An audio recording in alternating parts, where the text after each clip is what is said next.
like lightning, and we say something. Say something, don't ever let it go.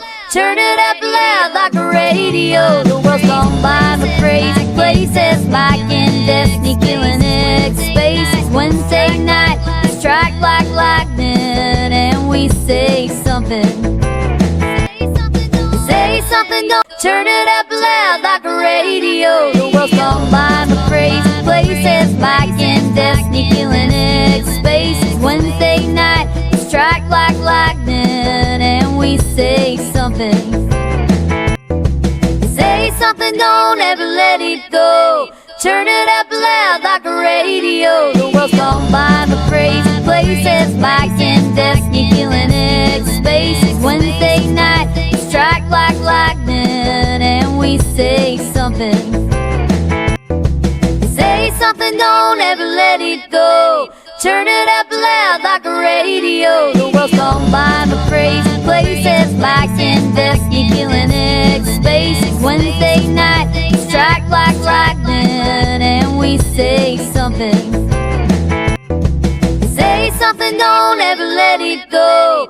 Turn it up loud like a radio. The world's gone by the crazy places. Mike and Destiny killing XSpace. It's Wednesday night, we strike like lightning, and we say something. Say something, don't ever let it go. Turn it up loud like a radio. The world's gone by the crazy places. Mike and Destiny killing XSpace. It's Wednesday night, we strike like lightning, and we say something. Say something, don't ever let it go. Turn it up loud like a radio. The world's gone by the crazy places. Mike and Destiny killing XSpace. It's Wednesday night, we strike like lightning, and we say something. Say something, don't ever let it go. Turn it up loud like a radio. The world's gone by the crazy places. Mike and Destiny killing XSpace. It's Wednesday night, we strike like lightning, and we say something. Say something, don't ever let it go. Turn it up loud like a radio. The world's gone by the crazy places. Mike and Destiny killing XSpace. It's Wednesday night, we strike like lightning, and we say something. Say something, don't ever let it go. Turn it up loud like a radio. The world's gone by the crazy places. Mike and Destiny killing XSpace. It's Wednesday night, we strike like lightning, and we say something. Say something, don't ever let it go. Turn it up loud like a radio. The world's gone by the crazy places. Mike and Destiny killing XSpace. It's Wednesday night, we strike like lightning, and we say something. Say something, don't ever let it go.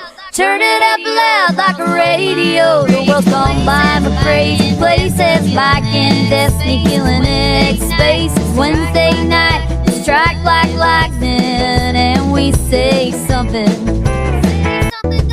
Say something, don't ever let it go.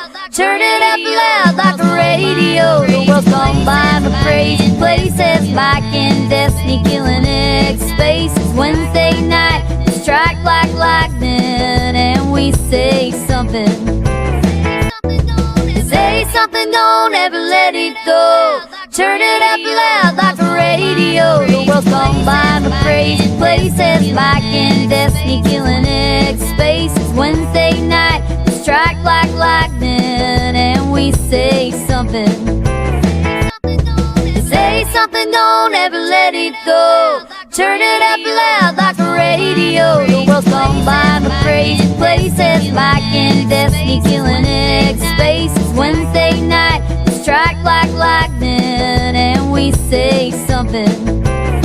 Don't ever let it go. Turn it up loud like a radio. The world's gone by the crazy places. Mike and Destiny killing XSpace. It's Wednesday night, we strike like lightning, and we say something. Say something. something, don't ever let it go. Turn it up loud like a radio. The world's gone by in the crazy places. Mike and Destiny killing XSpace. It's Wednesday night, we strike like lightning, and we say something.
No. No.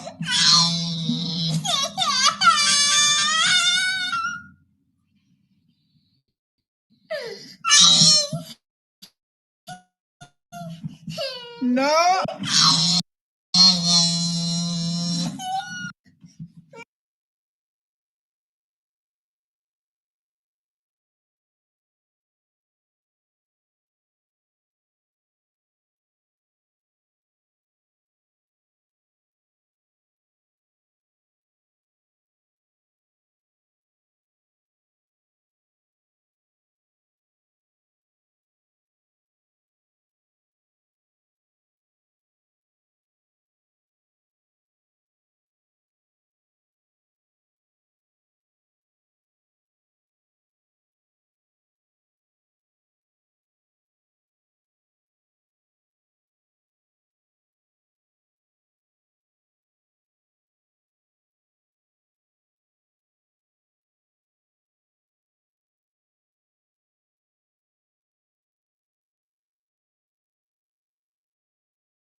Good Lord, you wanted the best, you got the best. That was not it, though. That was absolutely not. Just start the whole thing over. Yeah! Rockin'. Okay, there we go. How about that? Oh my goodness gracious! What free? See, that's what happens when Destiny shows up like 5 minutes late all the time because she has some kind of like I don't know, some kind of weird thing.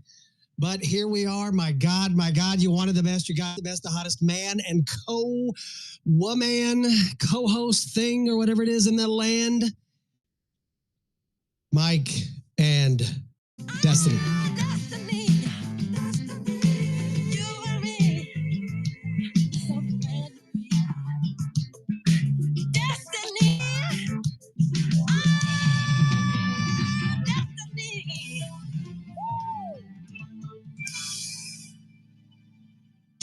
to Destiny. Shout out to everybody here. Thanks for joining us. Wednesday Night Lightning right now, 6 o'clock Eastern, 5 o'clock Central. Shout out to my peeps in the room. See Jennifer and Kim in here. America Mission. Always the greatest group to be a part of. AmericaMission.com. Go there, check it out. Be a part of it all. You always get the latest news from America Mission. That is it. It's where I started. It's where I met some of my best friends on X. People that I absolutely trust, inside knowledge. And real quick, and we're going to talk about this in a minute, but Jen, your boy got a shout out today on Rogan. Wasn't to I'm going to, there's some things we're going to talk about that. We're going to throw that out there. It's kind of interesting. So, yeah. But anyway, shout out to everybody on rumblepill.net, QUX, all of the great ones up there. Could not be doing it without America Mission. So thanks to you guys as always. And by the way, down the purple pill, go ahead and retweet the room, get some more people in here, and join our Say Something space. You can go on to mine and Destiny's profile, and you'll see it right there. Just join it, and we'll post stupid pictures of Destiny, make fun of her, make songs up about her. It'll be good. It's a lot of fun doing that. And also today, subscription space. We're not going to do it at 11 o'clock like we freaking did last time. Good Lord. These last two spaces have been freaking bangers, and they kept going and going. So we're going to hopefully do that a little bit early. Subscribers only spaces, 99 cents. It's not Gary Cardone money, but it's okay. 99 cents, round up to $1. So come in there and join us, and we'll make fun of people. Well, we're going to make fun of Destiny. That's what we do. That's the way we kick off that space all the time. We make fun of Des, but yeah, it'll be a lot of fun. We've got a lot of stuff to talk about tonight. I'm going to change my opinion on some things, and we're going to talk about what Trump talked about. We're going to talk about where the hell this world is going. But before we do that, let me give a shout out to my girl Des. Destiny, what's up? How you been? Well, hello. I am sick. Oh, that's right. You said you said you were under the weather a little bit. Yeah, I've got like a respiratory virus or something. I don't know. Maybe it's just a cold. I'm good though. Like I'm not dying because I'm an unvaccinated American. So, my immune system is like super boss. So, Understandable. Let me go ahead and get this out of the way right now. Okay. So your boy, first of all, let me go ahead and add Jen real quick. So your boy, right, shows up on Rogan, right? We all now know that freaking Ian is a freaking plant. And like Elon, what do you mean you now know? Like Elon does on XSpace, right? Elon shows up on XSpace and listens, in the anonymous listeners. I know that Ian's listening right now. I know that. Yeah. I'm here to call him out. He goes on Rogan's spot, and here's what this Ian, I have nothing to do with him. Okay, just real quick. Here's what this agent plant Ian Carroll does, right? He goes on there and he shouts out, what's the guy's name again? Dustin, whatever, Stockton. He's a wall builder. Okay, you're just jealous you're not an informant like the rest of us. And what I don't understand is I would have thought that your lead-in, right? Oh, did you not would have been make MikeMac and Charm and Handsome and sad. I thought he would have led with that. That's all I'm saying, right? But he goes to, the guys who build the wall, and it's like Dustin Stockton and everybody else in the world, and just love him. And it's like, bro, that's the lead in, not like MikeMac's boy, Dustin Stockton. You know what I'm saying? Which is where I would have gone with that. Who dat? That's the point. See, that's what you're supposed to do. He's supposed to be rampant. See, he doesn't care about other people. Just trying to, he's just trying to get a piece of that big statue. You. Is the problem. You're the one. He doesn't. Oh, you didn't know. I don't even know how. It's okay. Whatever. Just breathe. That did help a little bit. Thank you very much. I don't know what came over me. I think it's called hypoxia. Yeah. It was probably something May said. It usually does that to me. It kind of goes to your core. Hypoxia? I'm just blaming it on Maze. I don't know. It doesn't really matter what it is.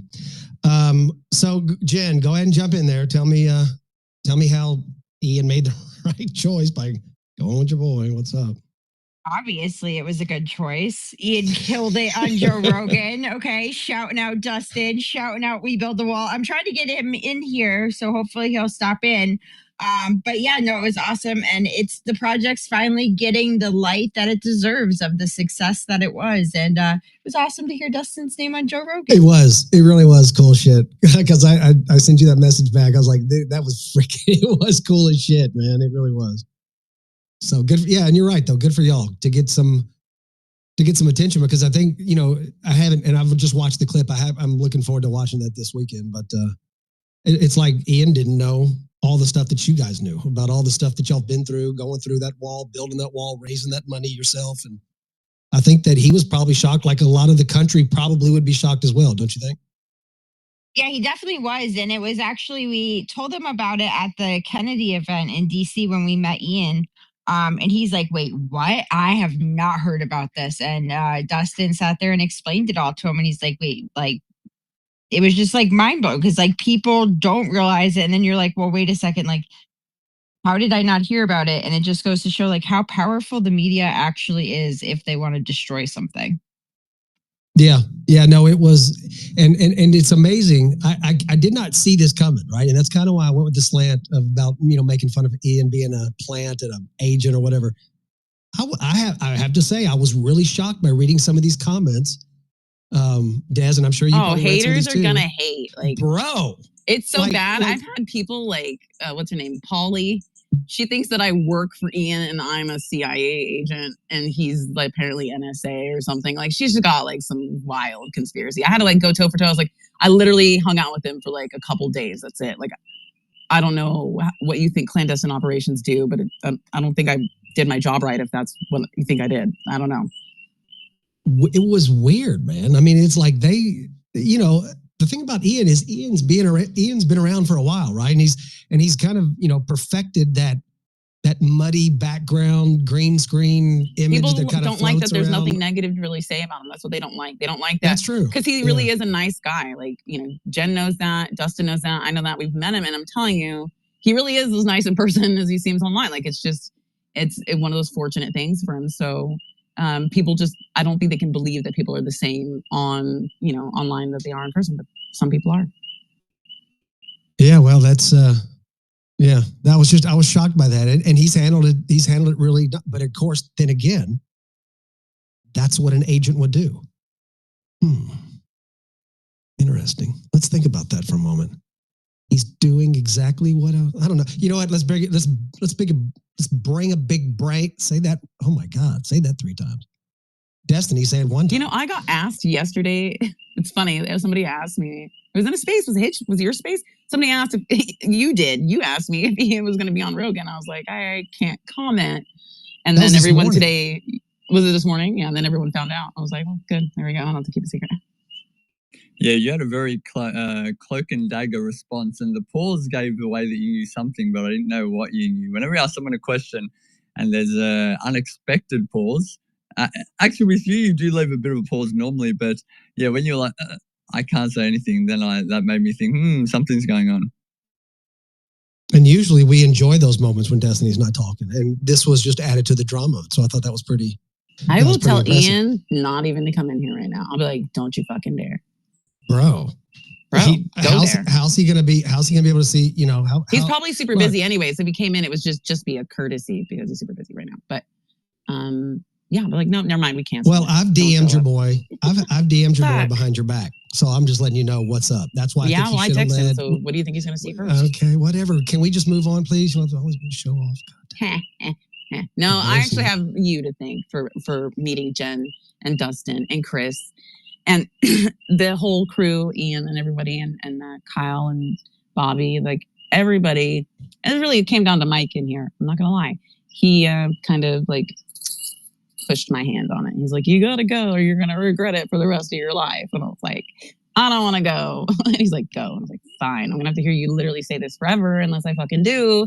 And even when I got there, I was like, "I'm here, Mike. Are you fucking happy?" And I had to walk for like a mile because I didn't know where the event was, and I passed it twice, and it was just. But then I got there, and everything was fine, and it was great. And thank you. And Mike. we all saw great pictures, and you had a great time, and I'm sure that everybody was just as impressed with you. We were thinking of you the whole time. We were all thinking of you. That's we were enough, we wish Mike was here. We said that so many times. Then I'll let the Rogan thing go then. That'll be good. We'll do that. But speaking of bringing a big brain into the house, let me welcome the greatest space host anywhere around. And again, Hitchlap always comes up with the emojis, assuming it's also going to be him, but it is him. He has the greatest base. I have to say that him and Gary, I wake up on the weekends, Hitch on Saturdays, Gary on Sunday. And those are the two people that I when I get, please let their spaces, their streams be on. So, and Gary, I'm going to come to Gary in 1 second, but because he's been consistent, got to give him props for that. He said he was going to do it and he freaking did it. And I am going to talk about that, his show on Sundays. We're going to get to that in just 1 second, but Hitch, I wanted to give you a shout out, brother. How are you? Thanks for being here. What's the latest with you? I'm doing very well, and I think I know what's going on with the whole Ian Carroll situation, the people attacking him. Listen, I've only got a 117 IQ, but that's all you need to work out what's going on. Ian Carroll is a good-looking man. He's like 7'7". He's got like a 350 IQ. He's got it all going on, and his haters are jealous. It's that simple. Jealous and envy are the source of so much hatred in society. And that's it. It's that simple. They wish they were Ian. They wake up in the morning, all these haters, they've got their wall, this giant wall and a picture of Ian. And, when they wake up in the morning, they look at it, they bow to it, they stare at it. And then they go online, oh, Ian Carroll's this, Ian Carroll's that. Meanwhile, they absolutely worship him. So I'm sure most of it is envy. And if anyone doesn't believe me, oh, is he really that good looking? Is he really that tall? Listen, in the Jumbotron, I don't know who put it there, but someone happened, very serendipitous. Someone happens to have put a picture of Ian Carroll in the Jumbotron. You can go up there, you can check it out, and you can see for yourself with your own eyes. I think envy is driving a lot of that. And if you don't have any haters, you're not doing enough. If you do have haters, you're doing something right. I firmly believe that. Well, screw Ian Carroll. That's what I say. He led with the wrong American mission cat. Well, who cares? No, I agree with you, Hitch. I think you're right. I think you're right. Yeah. Anyway, we're all proud of him for being able to go on, and I'm really looking forward. There's 2 interviews I'm looking forward to watching and listening to this weekend. One is Ian Carroll on Rogan, and another one, for those of you who didn't know this, but on Tucker Carlson, he interviews, and Honey Badger probably knows this. He's interviewing Jonathan Rumi for over an hour and a half, who plays Jesus on the show The Chosen.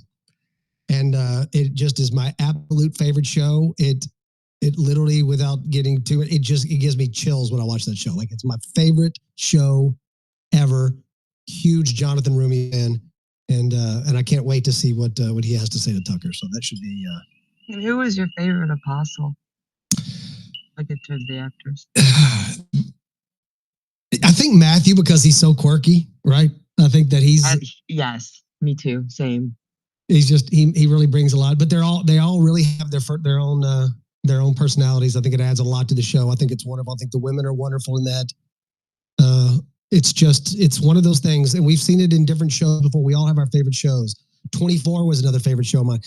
Sometimes you just have shows that just work. They have a chemistry, and it just works. This show just works well across the board. I think that was the coolest thing, is because they breathed life and personality into each of the apostles, and they were all very different from each other. Yeah, but the actress. Wait, are you talking about the Bible apostles? Yeah, it's from. Have you ever seen the show we're talking about? Oh, it's okay. I thought you were just like, so the Bible, Matthew's really close to the Bible. It portrays him, because he was a tax collector, and it kind of portrays him as like fairly autistic even. But if you read his gospel, it's like very sparse and very direct and to the point.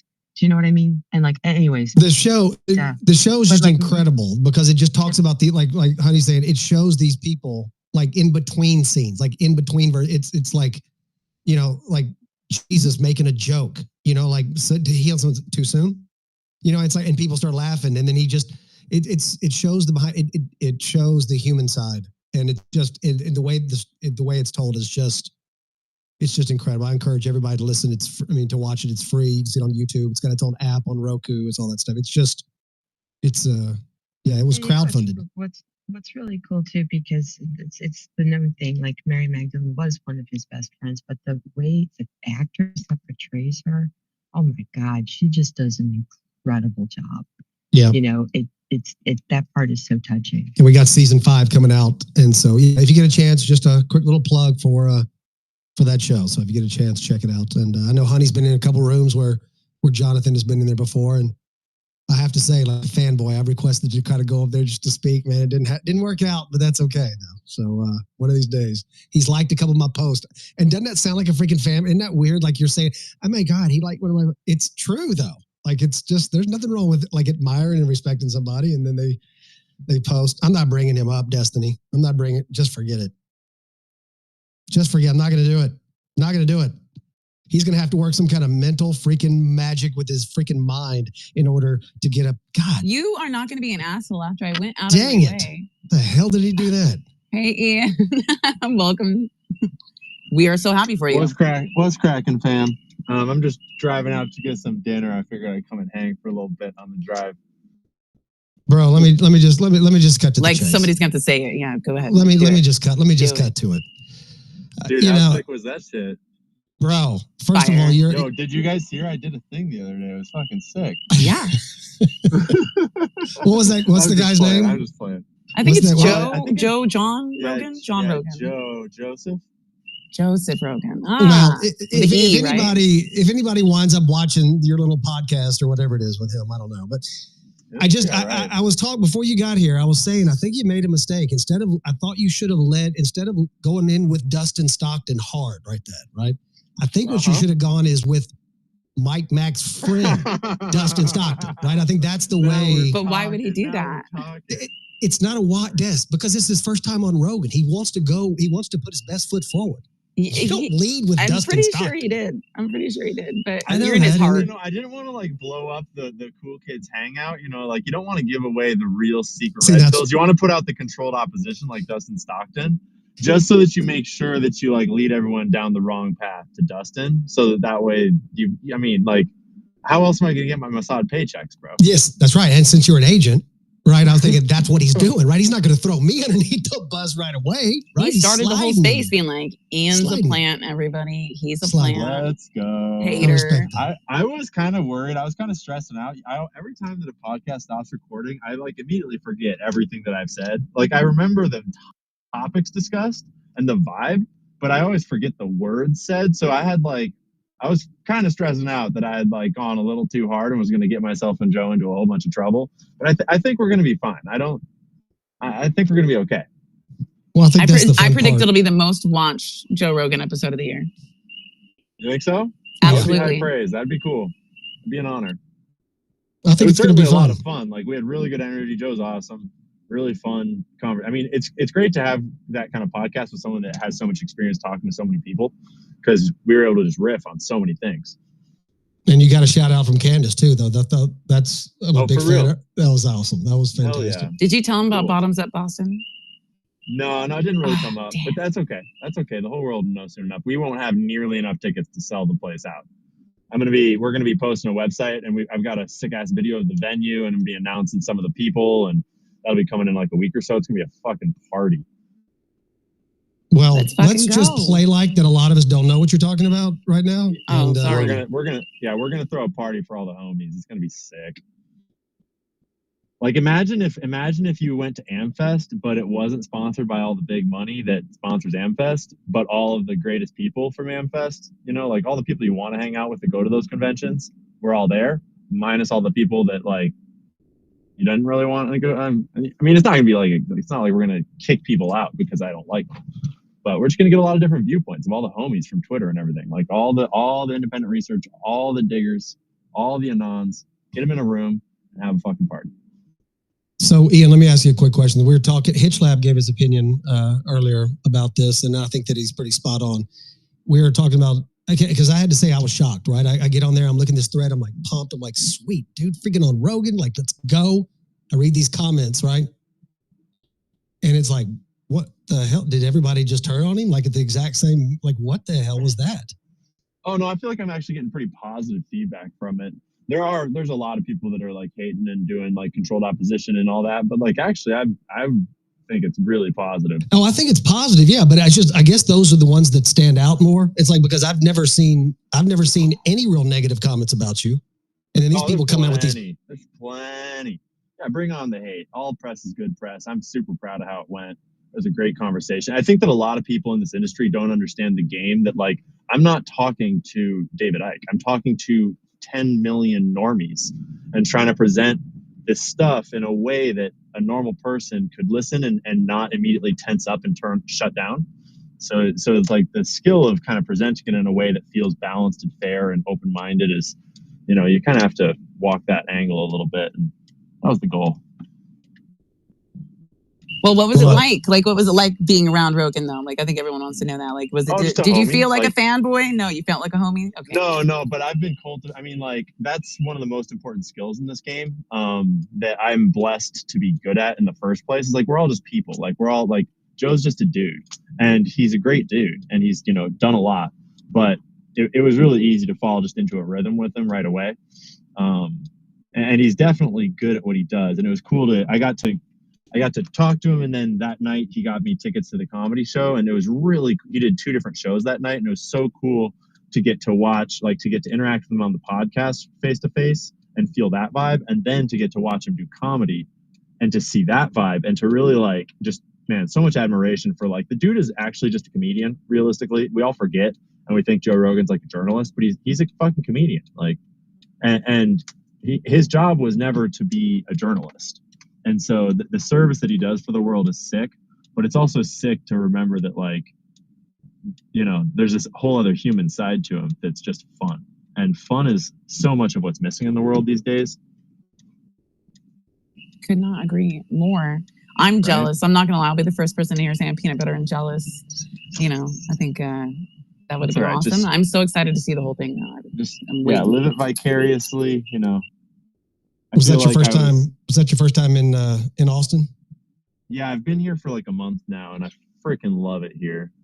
I could very well imagine myself ending up here. I'll be here for another little while before I move on. Oh, that's cool. Yeah, we got some good weather for you. We try to. Everybody should be pretty hospitable for you. If they're not, are you down here, bro? Yeah, I'm in Houston, man. Yeah, he's in Houston. You should come. Oh, Houston's a little far away, but not that far away, dude. Well, catch up. Texas is one of those things like isn't that big state? Yeah, but the Northeast, you guys can go out of state to go have lunch with each other. It's like people say, oh, it's snowing up in Amarillo. Yeah, but that's halfway up the continental United States, though. Exactly, dude. Amarillo is way up in the middle of nowhere. It's when you grow up down here, it's like, bro. People say, oh, you live in Dallas. Like, yeah, but Dallas is that's a trip, man. Like, who's gonna drive 5 hours to go see somebody up in Dallas? Yup. But listen, guys, though, I just pulled in to get dinner, and I do have to make moves on dinner because I got to get on a podcast later. But I'll try to hop in later and hang with you guys on my way back after I'm done with dinner, and see what y'all are on. Well, I'm going to keep your name up in the title, bro, just to promo it. Yeah, do it. Do your thing. I'll be back. Thank you for taking time and coming in. And the Maha podcast is early tonight. It's at 8 p.m. instead of 9 p.m. Oh, that's cool. Okay. Yeah. Yeah. We're going to get out of here. We're going to send some people out there, brother. Absolutely. Good stuff. Good stuff. That was, he sounded like he took it in stride. Everything was, sounds like he had a good time. And that's what they fucking hate. That's what they hate. They really hate that, I swear. Mitch is right. Well, I think a lot of the hate is coming from like the Anons or whatever, the Q community, which like we all gone and pissed those people off a long time ago. All of us did, right? Because like you come in and you're like, JFK is still alive and trust the plan and watch the water and everything's going to be great. Like, no, right? And I think that's like where a lot of those negative comments are coming from. Well, that's only because he's living with Princess Diana right now at The Hague, of course. And I got to say, Jen, and I mean this in all sincerity, I was really happy the fact that he threw you guys that shout out and talked about the wall like that. Like it was almost like, it was obviously it was deserved, but the fact that he brought it up and there's attention now to it. And every time somebody sees that podcast, they're going to know that. You know what I'm saying? So I'm really happy for you guys, American Mission, building that wall. Any notoriety that you can get out of this, any attention, it is well deserved. I think I speak for most people here. 100%. very proud of you guys. And well, thanks, Mike. We really appreciate that, and it's nice to finally have it mentioned without someone being like, "And they stole all the money, and the wall never got built." Like, no, you idiots! Like, gosh darn it.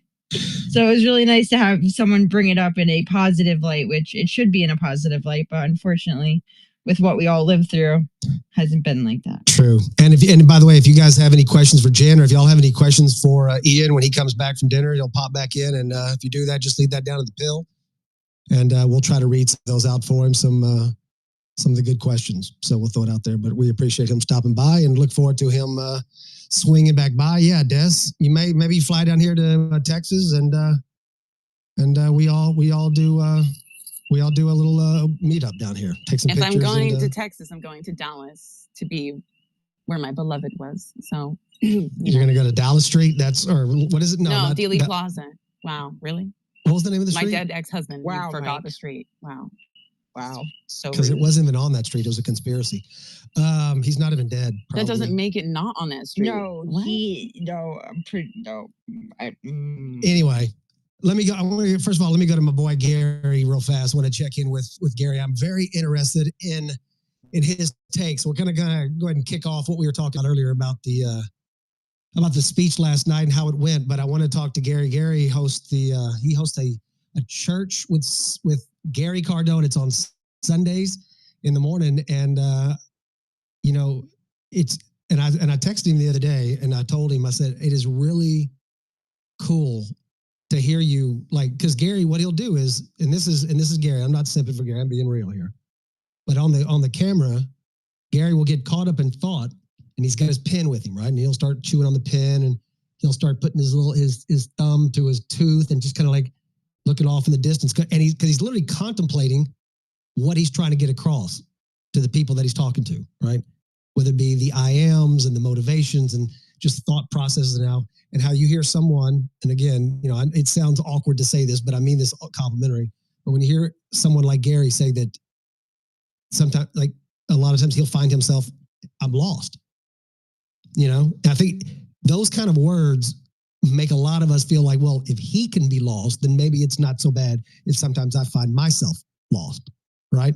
That maybe it's not that I don't have all the answers. Maybe a lot of us don't have all the answers.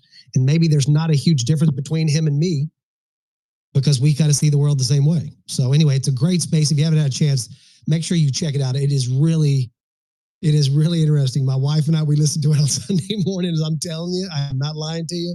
It is really fascinating. Gary, welcome to the stage, brother. How are you?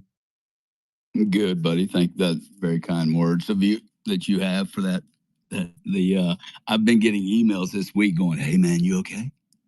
From people that 30 years, they've known me for a long time. Gary, God loves you, man, and you okay, bro? I'm like, yeah, I'm fine, dude. I'm just, going through life. It's cool, man.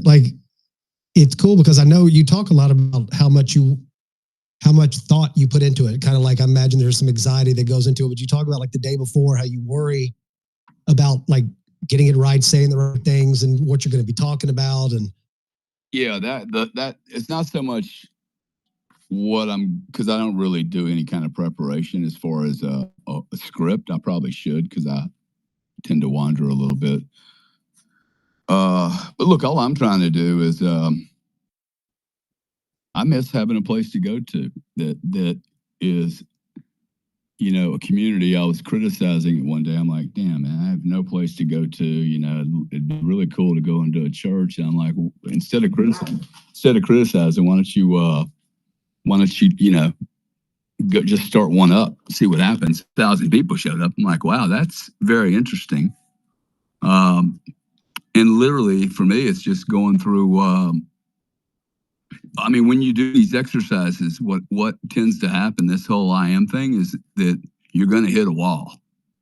It doesn't matter how many times you do it. I'm kind of used to, 3 months into this, I'm going to hit a wall. I'm going to have so many options. That's where the confusion comes from for me.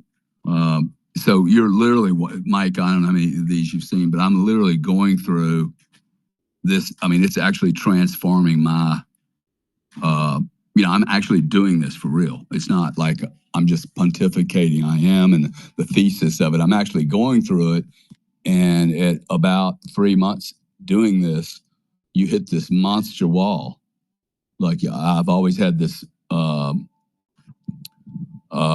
deep understanding, and like, okay, I know exactly what I need to do. And then within 12 hours of that cognition, there will be all types of new opportunities that just start showing up. And that's when the confusion hits me, because I can easily get swayed into another direction. So it's a little bit of a dangerous point. So I'm just trying to, go through the experience.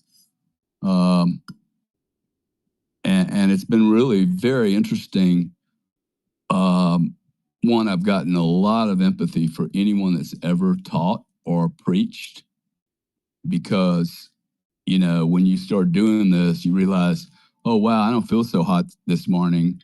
I'm not so excited about my life. How many times have preachers had to go up on a pulpit and communicate when they weren't really in their best shape, So that really gave me a very good perspective of, oh, wow, that must be hard to do that for 40 years. The other thing that I think has been really interesting is just doing this in front of 1,000 people. One, it's a hell of a lot cheaper than any kind of, psychiatrist I could hire, and a lot more valuable. I'm learning so much out of it, but it seems like other people are really kind of plugging in, going, oh, wow, dude, like, and Mike, that's what I'm trying to do. I'm trying to, I think people put people that have success, any type of success, whether it's athletics or business, in my case, it's been business, and they put them up on a pedestal, and like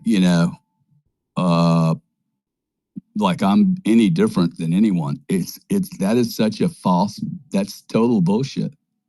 And I don't care who it is, Jeff Bezos or whoever, we're all just the same people.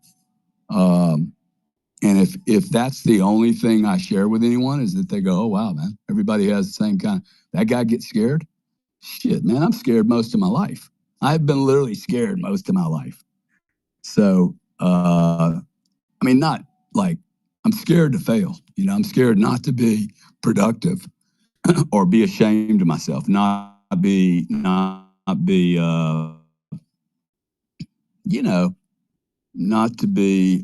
more valuable than bring more than I take. I think it's just so anyway, maybe it's my little give back. I don't know. Appreciate everything you're saying. Nice about it. Well, one of the quick things was interesting, bro. Well, one of the quick thing you said, it stuck with me. You said you're talking about money, and you said that the only difference is maybe I got a lot of money and maybe you don't, or something like that. But it was like, if you think that you're messed up, add a bunch of money to it. Oh, bro. Like add $1 million to it and watch what happens. I thought that was pretty interesting. Yeah, but yeah, I'll show you how to get, how to figure out $1 ticket, and you get on a private jet with a bottle of whiskey all by yourself.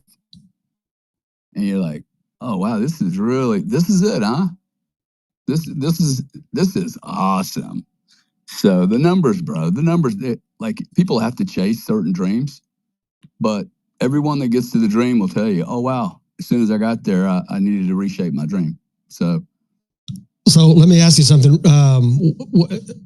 So you were going to talk about this, and I really wanted to get your input on this, because I thought last night, I thought he killed it, right? I thought Trump just absolutely killed it, and I thought that and I want to get, what do you think of your thoughts on this? Did he troll them on purpose? Because if you think about it, like Elizabeth Warren is on her phone when they're talking about dead soldiers, right? They couldn't even stand up for Fogel and his 95-year-old mom, who, by the way, looked incredible. Yeah. And like they wouldn't even applaud. You had that kid. That was one of the most adorable things I've seen. That was so cute. I'm not gonna lie. That was fucking like heart wrenching. I was like, oh my goodness. Look. The dude the kid became a Secret Service agent. And then later they start talking to him, and he talks like this. He goes, well, if God decides to bring me home, I guess that's what's going to happen. But until then, I'm going to, keep going after it. Keep living life. Wow. And it was like, bro, he goes, I've had 13 operations, man. My personality has changed with each one of them. Like, what the hell am I listening to right now with this A kid? grown man. That's what I reposted. I was like, this is a 48-year-old man who's only been alive for 13 years. Like, That's right. reality. That was a great post. I saw that one. Yeah, that's a good call. You see a kid like that, and you just think to yourself, "What the hell am I complaining about today? Like, what the hell is wrong? What? My boss was an asshole. I'm stuck in traffic. Like, what? Wow, the market went down a little. Like, what is so bad in your life that this kid would laugh in your face? But he never would because he's humble enough for it." No, you're right, Kevin. You're absolutely spot on right there. What is it that is so bad? This kid's had 13 or whatever brain surgeries. 13, one for every year he's been alive. And he's just making it through it, saying, "Hey, we all got to go. And if the good Lord calls me home, I'll be ready." I'm like, good Lord. I mean, yeah. What is it? What is it that we're really? But through pain comes that feeling that we're talking about. Like, if not for his pain, we don't feel that joy. If there's not bad, we don't experience the good. Like, there has to be that so we can tell the difference between the two. And sometimes with right minds, like Kevin just said, if you have your head on straight, that kind of thing opens you up.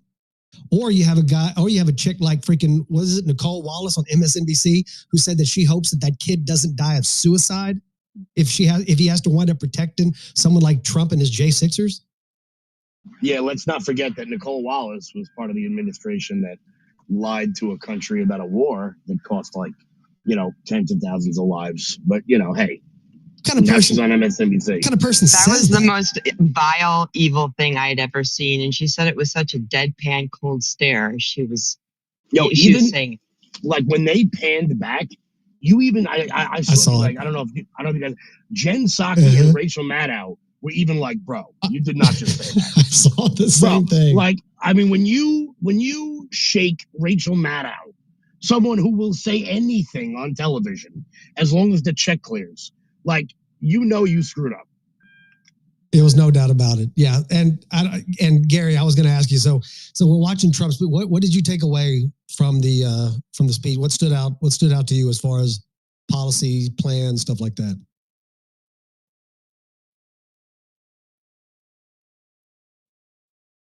He went to the bathroom. In the middle of my freaking space, he went to the bathroom. He's making $1 million right now. I know. He's sketching. Sorry, I cut him off. He's sketching his artwork right now. That's okay. I'll get a picture of it later. Just make sure he signs it. But Kevin, go ahead and jump in. We'll come back to Gary in a second. What did you take away from it last night? I loved it because, first off, I want to be clear. You're not going to out-showman Donald Trump, okay? That wasn't a State of the Union. It was a stage. And there's nobody better in the world on stage than Donald Trump. He's been doing it for 30 years. That's number one. Number two, he called them out before they had a chance to do it. So, like, look, there's nothing I could do tonight that would make these people stand up. It was like the end of 8 Mile. Yeah, that's exactly what it was like. I mean, that I hadn't thought of that analogy, but he put them in the spot that they couldn't get out of, because now, watch this. Now I'm going to honor, murdered children. I'm going to make a little boy's dream come true. I'm going to shoot for the stars and aim for Mars. And sure enough, there is Elizabeth Warren and, Stiletto Barbie and Timu Al Sharpton, like, just making a scene. And they are because they have no leader with any talent, they have become so predictable that, I've said it as a joke, but if Donald Trump signed an executive order saying that oxygen was good for you, the entire right side of the room last night would put bags over their heads, because all they know is Trump does it, it's bad. Even if 80% of Americans go, yeah, maybe men shouldn't play in women's sports, Democrats are like, nah, you don't get it. Trump wants it, so it must be bad. And he is putting them in the 80-20, in the 20% camp of every position. And it's going to lead to the end of the Democratic Party as we know it. No, I totally agree. I think you're spot on. I think we're there. Go ahead, Doc. I think the Democratic Party has ended as we know it. It's got to recreate itself. Doc, what do you think? What do you think Trump's plans are with the because I guess did he or is he about to sign that mineral deal? Supposedly that's literally like about to be signed. And I wanted to ask you this, and you'd be a good person to answer this. What's the deal with Russia talking to us about a mineral deal? Like I don't know why I just missed that, but what was that about? Was that something that was on the table, like seriously, or what was that? No, I think that comment from Trump came after the protracted phone call that he had with Putin, where Putin put on the table that we could get these rare earth minerals that are the supposed subject of the deal that we're signing with Zelensky, who apparently signed the same deal for 50% of Ukraine's rare earth minerals to England when he met with Keir Starmer before he came over. But no, that was an offer from Putin, and he said, we have much more. I did hear someone say, commenting on that particular topic, not that they were an authority or anything, but what they were suggesting was that would be minerals that were formerly Ukraine or occupied Ukraine from Russia. But I think Russia has its own source of those minerals, independent of a part of Ukraine Eastern Ukraine that they might keep in any settlement negotiations. I think that it makes a lot of sense for us to align with Russia. I think China is the big threat. I always have. China is really rattling their sabers right now. As Trump is talking about a trade war, they're talking about war in their rhetoric. So I think it's the right move. I think Zelensky and the Euros have done us a huge favor to alienate not just Trump, but alienate Americans with the way that Zelensky acted.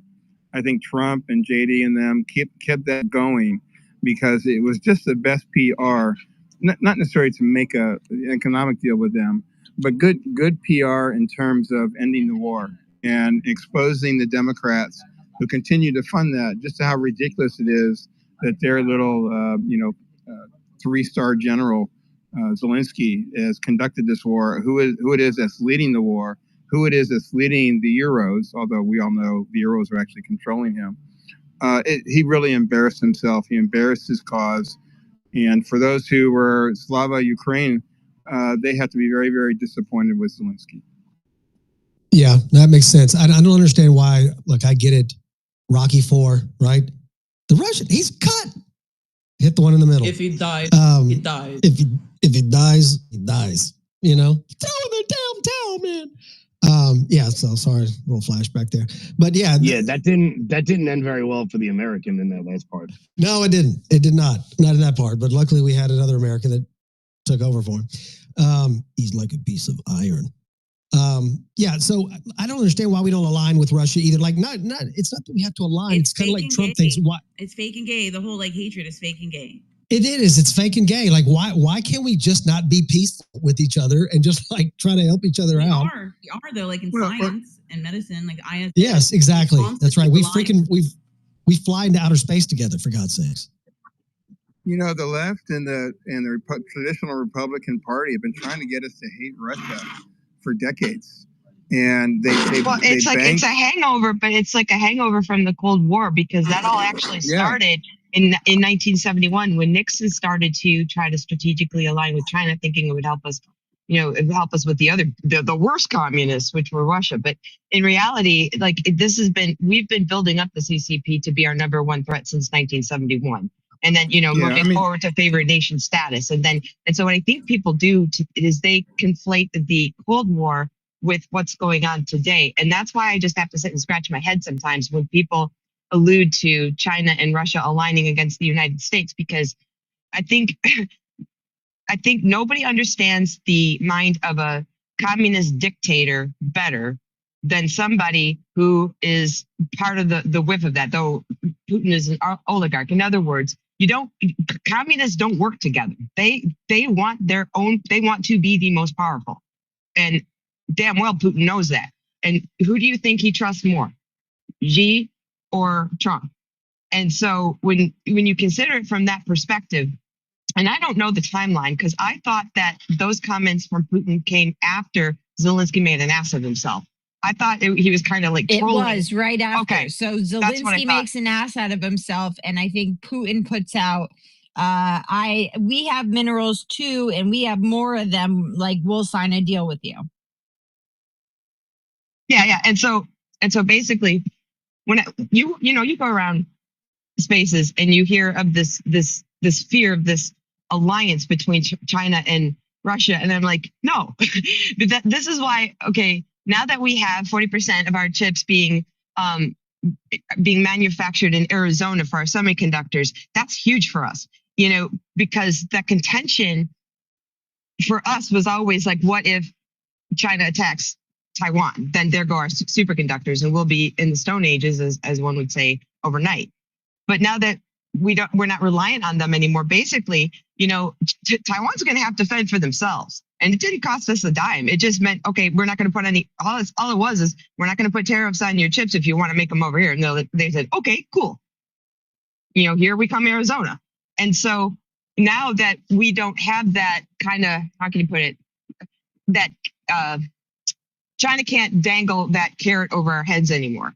Do you know what I'm saying? So that in and of itself has, extracted that part of that danger, part of the perceived danger that it was before. I honestly think Putin just wants to do Putin, and they're like the number 11 economy in the world. Not like California's number 5. It would not do him any good to come at Trump, and I don't think he wants to. And as a matter of fact, Trump deals. He understands how both of these guys think, and he deals with them. And I think, again, even the hatred of China is manufactured by our government. Why? Because it keeps us looking the other way to China bad versus what did our government do to put us in that position in the first place? Agreed, Badger. Totally agree with that, mate. Freemason, jump in there. What do you think? You think they're correct? Do you think that this is just kind of a it's a little ups and downs. What's up, Doc? Long time, my bro. I'll say this: Russia is to China what Israel is to us. It's all a proxy extension. At the end of the day, if you take the Mao revolution, they did it through the universities, which is the exact mirror image of what's happening here. And the socialist extreme commies that are here think that they're bigger, better, and badder in long term in a multitude of different ways than what Russia is. Russia is a compartmentalized form of communism, which is, to Honey's point, they want to do business. But make no mistake, they're under the bully pulpit of China. And look, the human condition is we're warlike. We haven't figured out how to love each other truly yet. So you can rest assured there'll be more wars in the next 1,000 years if we make it that far. I think Trump's brilliant. Speaking on the semiconductors, let's not forget they're not here yet, right? They're going to have to either be flown here or on a ship. So all that stuff can be still thrown into the haywire. And remember, it's 40%, so that means there's 60% still being made there. Guys, unless there's a new treaty, Taiwan's our ally. It's that simple. You can rest assured if China was to encircle them or make threats, we'd be there in a heartbeat. The thing that's an issue for us is we don't have enough time with such a short tenure with Trump's 4 years. In other words, Obama basically decimated the naval fleet. We have 11 carrier fleets, and each fleet has about the capacity of weaponry to fight the entire theater of what would have been known as the World War II Pacific Theater of War. But China has more than that. So believe me, they're ready for the long haul if it went. Do I think that's what's going to happen? No, I think you're going to see this geopolitical feathering, if you will. And do you think though, if we did make that deal, that minerals deal, hypothetically with Russia, that would alleviate some of the pressure that they have, as you say, under China's boot? The only reason I don't think so is anyone that studied war is Russia got involved in both world wars for not having natural water ports. So they're frozen half the year up in the north. So they always want to control the Balkans or the Dardanelles, right? So what happened was this war started in 2014, actually, when Obama let them annex Crimea. And in the meantime, what did he also do? He let them into Syria. So now they have a seaside resort with full access to the Mediterranean and Europe. So if he's an expansionist and wants to go, he's in a position to do so if you don't have a Ukraine problem, right? Now, maybe if that gets stemmed and put away and everybody continues as usual, peacefully, maybe he becomes a much better ally for us. It's yet to be seen. China, though, wants to dominate. There's not a doubt in my mind about that. You know, they took a script out of our book. Look, the gold that's going to be found in Fort Knox is going to be gold. We flew there recently, and China used that same exact script. Basically, they played games with their system. And I've said on Spaces before, my biggest fear. Look at Bitcoin, right? I had 8, I sold 4. I'm glad I sold the 4 at around 115. Now it's in like the high 80s. I mean, who can withstand such ups and downs? Not the average layman. If anybody thinks there's going to be millions and millions of new millionaires the next day, that's not going to happen. And the biggest fear is who laid that out? Who is Satoshi? Is it real? What if it's the world's biggest rug pull and they get Trump to back it with the U.S. system or dollar? I mean, there's a lot of shocking things here that could go haywire. But yeah, that's my 2 cents on it, guys. Guys, if you're not following Freemason, you're making a mistake. I'm just going to be blunt with you right there. One of my favorite cats on all of freaking X, and the guy brings the knowledge every single time. That's why I tell him to come by, bro, because I may have to go to somebody. I may have to go to a data bank. Hey, did you got to buy some Mom's tallow? It's a product that I'm pushing. You know, it's really good, nice grass-fed tallow for cooking. Check it out. It's on my page, bro. Put it. Can you put a link? Put it up in the nest. Man, I got you, bro. Thank you. You got it, bro. Anytime. Yeah, give Freemason a follow. And by the way, if you're down there in the pill looking at it before he posted up in the nest, while you're down there, just give a quick little retweet and just mention Destiny's name for absolutely no reason whatsoever. Just put it out there so her little admirers can be like, oh my God, Destiny. Destiny. Just something. Just throw it out there. Bring her in. What do you mean? You have to have admirers. By the way, let me just say this real quick, Des. I have to ask you a question before because I want to go check back in with Gary about the thing from last night. So you were doing a live space with Sally last night, right? A live stream rather. And we've been trying to kick off our freaking interview crap forever. And it looks like half the time you live stream, it's in a freaking corner of a bathroom or something like that.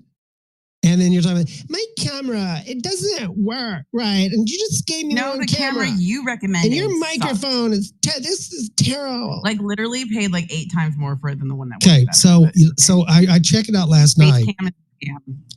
And you got the hair slick back, you got the earrings, you got the red glasses, you got the good lighting, you got the good background. I just got those. I'm like, what the heck? Yeah, no, the glasses, they actually make me feel so much better wearing because that blue light is like a real thing. It really gives me headaches, and I'm like, oh, this. Maybe that could be like maybe on our live streams that could be like your little look. I'll wear my blue glasses, you wear your red glasses. Well, I don't wear them for the look. You wear them because they're beneficial for your eyes. Okay. Yeah, no, gotcha. No, we all wear big freaking red ass glasses like that because they benefit my eyes. They're for my screen protection. Yeah, we got it. But maybe you could just protect yourself online like that then with those big ass red glasses. Something to think about. You're weird. Just throwing it out there. Weird. Well, Gary Cardone will be our first interview. That's what we'll do. I'll wear the blue glasses. You wear the red glasses. You get your lighting right. I'll have to prove it first. You have to do the song, I'm blue, da ba dee da ba da. You know what I'm saying? Or could I just do like say something, we won't let it go. We turn it up loud like a radio. We could throw it out there. No? We could throw it out. We could throw it out. We can throw it out. Fine, whatever. You're right. Y'all, you bluegrass haters. I don't care. You could always do taste the biscuit. No, God. You know what? Somebody remove her from the freaking stage. Gary, you with us? Yeah, bro. I'm trying to laugh at some of these bad jokes. Well, it takes practice. It's hard. And a lot of patience. Well, when you don't have Hitchlap's IQ, it's dark MAGA. Super dark mega MAGA with an ounce of Elon Springsteen. Oh my God. Did you say mega MAGA? Oh. Trademark. Yeah. That's not bad, actually. Mega. Dark mega MAGA. Mega MAGA. With a little Elon thrown in there. So what was your with Elon Musk? What was your take last? Yeah, I got it. I got it. You know, cologne. Like a megalodon. I got it. I got it. So Gary Cardone, yes, another joke from Gary Cardone. Let's have it. Gary Cardone, another joke from. Yeah, we got it. Machine Gun Joker. Yeah, we got it.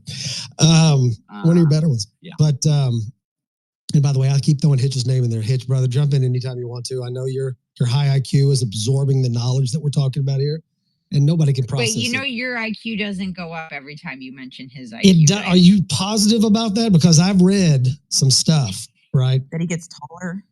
Well, one thing it doesn't do is it doesn't make you sound any smarter every time you Well, read it. that's good I'm point, gonna give you, Gary. bro. a I'm lot of people. gonna let you roll with that A laugh lot of people all don't- night. A lot of people don't know there's a certain frequency that comes across when you're a co-host that literally changes the appearance on Mike Mac's screen. So every time he does mention IQ, there's a certain application that runs in the background that does actually increase Mike Mac's I knew IQ. that. So by the end of this space, he will have gained 6-7 IQ points for sure. Only a few people know this, so please don't share it with That's anyone. true. See, and then I go into the after space, the subscriber after space, which is only 99 cents, $1. So if you want to join us after this, just sign up on my page. Subscribers $1. But it goes down about 6 or 7 points with Destiny in the after space. So it's kind of a. Wait, is that what's blowing the smoke up Mike's ass? Really, Hitch? God, I wasn't gonna laugh at that, but shit. Listen, I smoke speak being blown up your ass. I speak only the truth. If anybody doubts me, drop me a DM and I'll send them a peer-reviewed study which shows LCD frequency projection, which comes across on spaces. Only when you have me as co-host will increase your IQ by between 5 to 7 points, depending on how many times you say my name. And also, just listen to Mike Mac. He's funny, he's hilarious, and he's very, very handsome. If you don't know, now you know. True on all those accounts. And he's a closet super fag. Not. I mean, super's a little strong. It's all wrapped up in one nice little package. Stop talking about my package. Now listen. So I want to ask you. No, that's Hitch. Yeah. Shut up, Jennifer. Stop jumping in. Just because freaking Joe Rogan heard your freaking boy's name doesn't mean you get to just jump in whenever you want to. Of course, you do get to just jump in whenever you want to, but that's a different. Well, last year it was PBD. Now it's Joe for you, bro. You got a man crush on all these celebrity. I can't. Talking heads. Bro, I was a fanboy of yours. I started talking to you. It didn't turn out as well as these other ones, but I mean, I gave it a shot, right? So you know what they say, bro. Never meet your That's heroes. true. So let me ask you this: last night, what did you take away from the? What'd you take away from the speech? What caught you the most? I remember Deep Purple. Deep Purple did a song called "Smoke on the Fucking Water," and that's kind of what it felt like. Funny enough, it did not seem as long, and I don't like Trump's long speeches, but it was the longest speech I think in whatever you call the Union, State of the Union. But it didn't seem long. Like he's really got it down to being very choppy, right? I mean, he's got the delivery system down like exactly to the point of, I think, a human being's or the average human being's ability to tolerate, one little subject matter. Dude, I thought it was awesome. And I think one of the things that was most telling was the behavior by the other side. The only way you explain that is total psychosis, okay? I mean, they are the only ones oblivious, and anyone that supports them, or the only ones that are oblivious to how obvious they're so like parasitic. They have every intention as a collective body of people to disrupt this administration. I mean, if you didn't see it last night, you better fucking wake up. I mean, really wake up. And I think he has become a really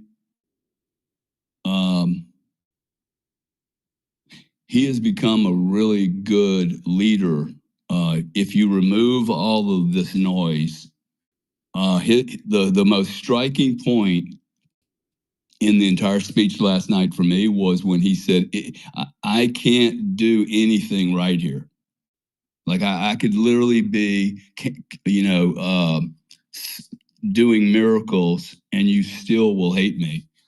And this was, and I think if you read through that one, I thought it was a very empathetic but powerful, like a real alpha move, man. I mean, this is super alpha stuff, okay? It's so alpha, you don't even know it's alpha. And he's basically going, there's nothing I can do to make you happy. And I hear under that, so shit, let's just go for it all. And this is what I was hoping for was, look, it doesn't matter if we try to correct this ship by 2 degrees or 180, they're going to not like it either way. So you might as well just like reset the fucking boat. The work that everyone here is doing, look, I don't agree with everything people say. Like I think there's lots of issues in these spaces that probably at some point we all need to put some kind of little council together or something. This is getting too big now. Some kind of code of ethics. I don't know. And I'm sure X has that. But my point is the enemy is mainstream media. And I see a lot of really cool people here that can communicate. They're funny. They can deliver messaging. Like y'all need to do more, man. More people, keep doing it. I find it to be a pain in the ass, and let's try to be as factual as possible with the least amount of drama. That's what I would pray for. But see, Gary, here's what's interesting though, is the facts that we need. Can I just finish though? Oh yeah, absolutely. Because I think what we saw last night was we saw a general, a top tier general, and he's got like we have a very good team of people here. I thought the way they removed that man from the room last night was very professional. They gave them about 10 seconds more than I would have given them. On the other side, okay, I just want to go on the other side, okay? The behavior there is not okay. And now I just want you to reflect in the last 20 years, if you've had children or you've interacted with children and you've been really impressed by how poor their manners are, look in that audience of people, okay? This would be like being on a baseball team and losing, and the whole team acts that way, okay? This is why we have spoiled brats, fucking lazy little white bitches all over the place with Karen running everything. The men have been, castrated completely. So I blame everybody, man. We've been so lazy here. We've just been like, we got lazy and we almost lost everything. So look, I think I didn't hear anything that was not spot on. Okay, here's some criticism. Well, I may not have criticism, actually. I started thinking about the concept of building a nuclear, dome. And people are going to say that's impossible to do. Let's not forget, man, we got Elon here. Okay, so there's a lot of ways to build a dome. It doesn't have to necessarily be 4 feet over your head. Most certainly, he's moving into a space posture. He mentioned it twice. That's big. I wish he'd do it heavier. This would be good. But what else did he say? Hey, and beyond. Mars and beyond. Now, most of us might just take old Trumpy and go, well, he always is hyperbolic. But hey, does he know something about what may or may not be beyond that he didn't know 3-4 years ago? Because he said that voluntarily. Mars and beyond. So I think that's maybe I'm just reading into the whole alien thing. But guys, we are on the precipice. I see Ian in here and all you guys. We are on the precipice of like about a week ago. This is good. There's a lot. You guys all do the same stuff. So about a week ago, I was finding myself quite enturbulated and like needed to unplug from this. There's so much noise here. And it dawned on me that no time in history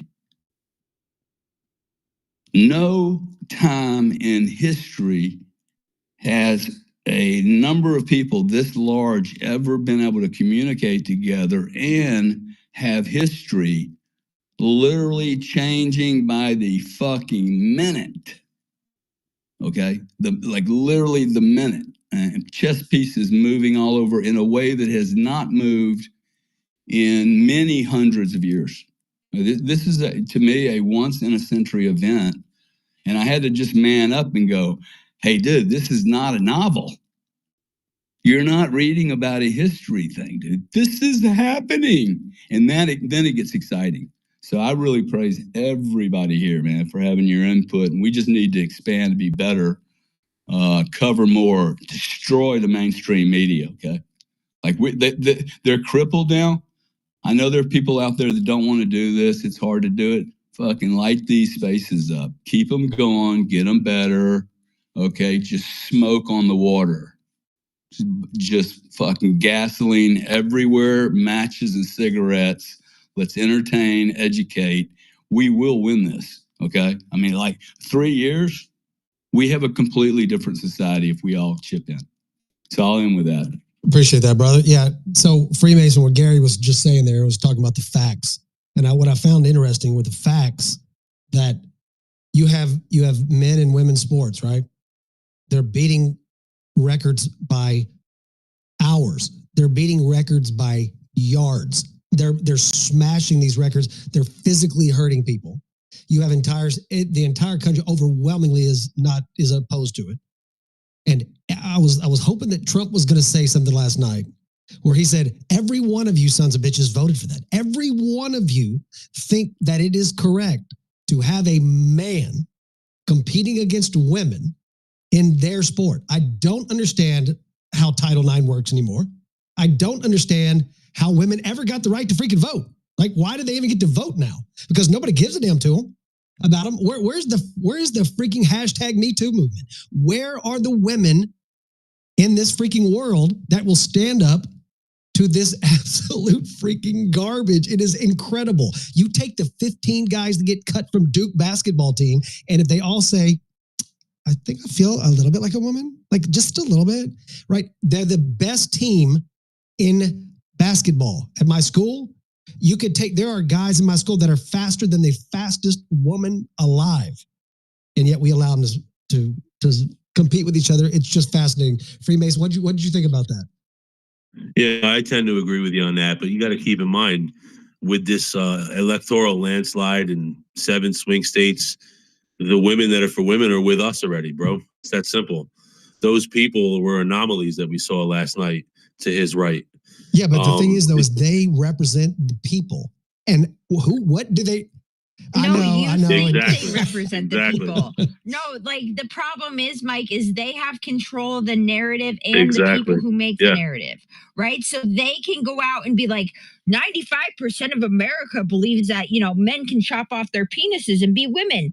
And that's going to go out on the broadcast network, which makes you think in your mind, oh my God, there's so many of these people. But when you actually look at the numbers and you realize how many people they're actually talking about, it's so minuscule. Jen, I wouldn't even have a problem if they literally castrated themselves and went through with the operation. I could make more of an argument for you in that case. But tucking ain't it. You can't just tuck and say, "Yo, here I am." Listen, some guys don't have that's the balls. what I'm saying. That's how. Hey, Mike, what's happened with the legislative branch is the politician has become a business. They're in cahoots with the deepest of states. That's obviously apparent. They tried to take this guy's life, right? Twice. Our vote, in New York, Jen can tell you firsthand, we have an electoral college. New York's always Democratic. Unless we turn that over, our vote basically doesn't count here. What we have to take in heed is that Trump needs some legislative wins. Everything can't be an executive order. They have to put law to paper, because if we don't have a Republican in 4 years, let's say it's not Vance or another tried Republican, which, by the way, imagine if it's Vance and Trump is the VP if he's still in good health status. But we have to have solid legislation, and then there should be something passed that if an executive order works, that they have to have that mandated to keep it in for a certain time, the same way they have the Obamacare healthcare, even though I don't think it works for everybody at all. For instance, in my business, I'm getting hammered. Unless you have 50 employees, you can't get a good fucking deal for bulk insurance. So they force you into the system, which by default is socialist to begin with. So Trump absolutely has to have some legislative win. By the way, I got to tell you, I was pretty happy with Mike Johnson's actions last night. If you look at the poise Trump took, he calmed down, he let it happen. And that guy Green is already screaming for impeachment, for Christ's sakes.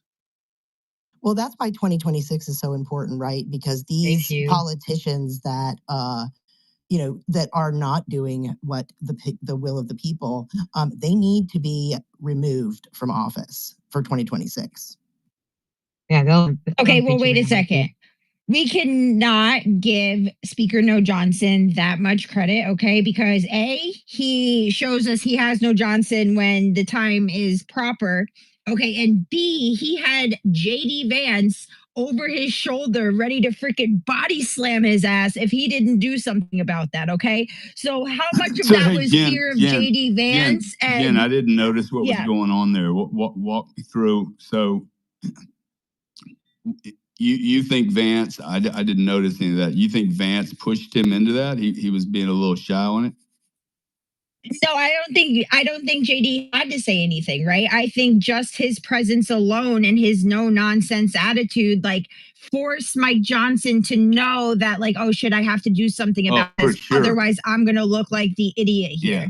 No, I thought they handled it pretty well. I don't know if there was any communication between them, but do they plan for that? Does that happen often? Maybe that's a better question. Well, so last night the rumor is that Congresswoman, what's her name, Crockett, Stiletto, whatever.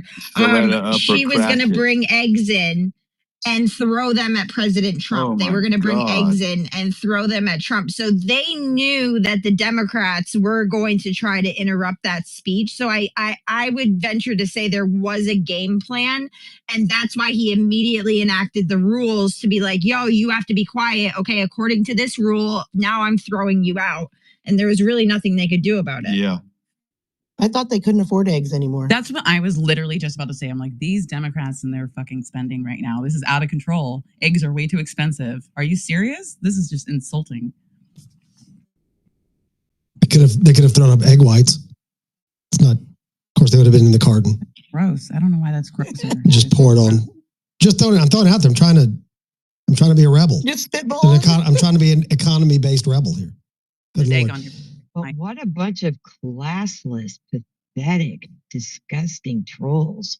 Like they're like cartoons. Their trolls didn't even work out, right? They're sitting there with these freaking ping pong paddles, and they look like a bunch of idiots. And then they have stuff written on their shirts that you can't tell what they say until they're out the door, and then you have no idea who it is that's even saying it. Like Resist. You can't troll the top troll. Sorry. You can never. You're never going to be able to. You do not look. Love Trump or hate Trump, you will never out troll that cat. Right? He's been doing. He trolled the freaking governor of a state at a freaking dinner at the freaking White House, basically.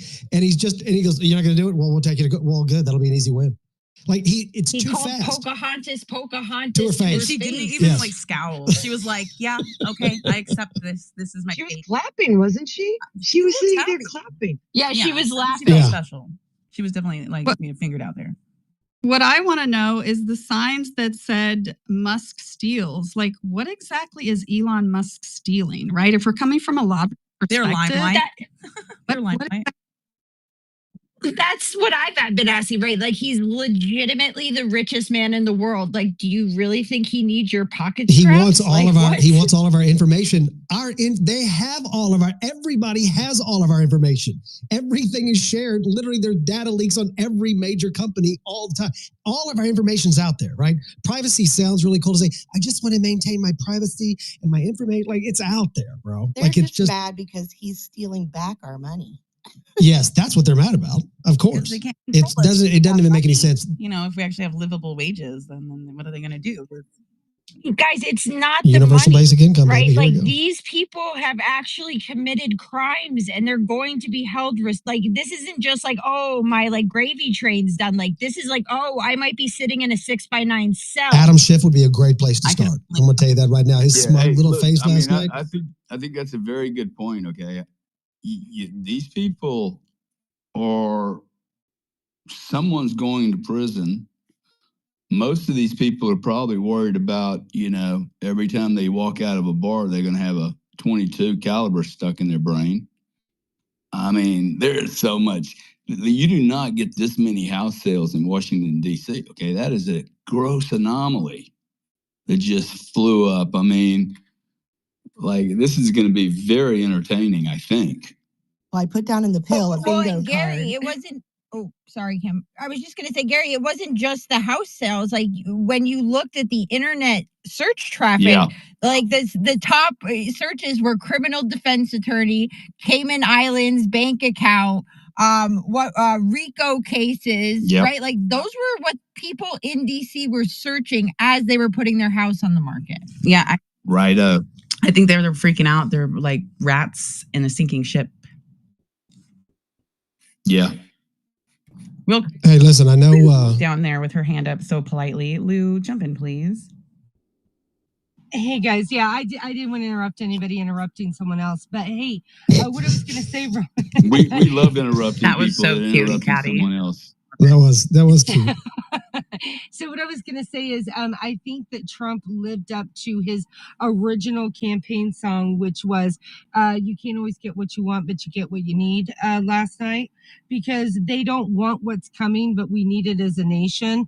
I think the biggest epic fail was the paddles, because they thought they were being so snarky coming in with their little auction paddles. And not only did they look like losers to the American people, but they fed the memes all last night and today, which was epic and awesome. I'm sure Retard Finder probably gained another 100,000 followers last night. And at the end of the day, when I saw him walk in and I saw the look on his face, first of all, I want to point out, people were guessing how long the speech was going to be. I said 102 minutes. So I came pretty darn close within 2 minutes of what the speech was, because I thought about what his speech was on his acceptance, and that was like 90 some minutes. And the fact that he was coming back in for the first time joint session after all the things that have happened in the last 4 years, he was not going to be like, all right, so we're going to do some stuff. You might not like it, but look at the papers I handed out and I'm going. Like, he was going to be there.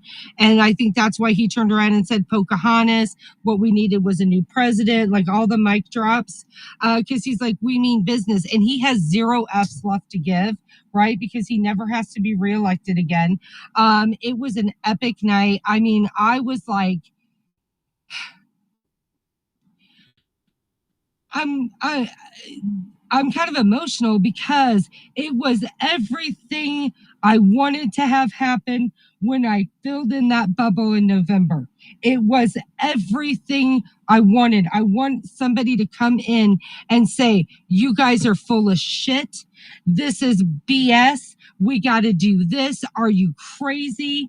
And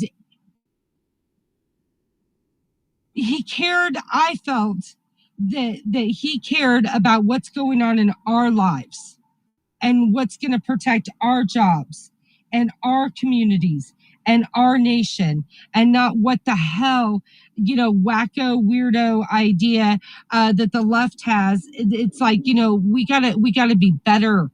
And it meant something to have a leader actually stand up and say, I care about women. I care about the safety of your family. I care about your job, and let's get these companies back here. I don't know. I just, I laughed, I cried, I just was an emotional roller coaster, and it was everything we wanted. And that's all I have to say.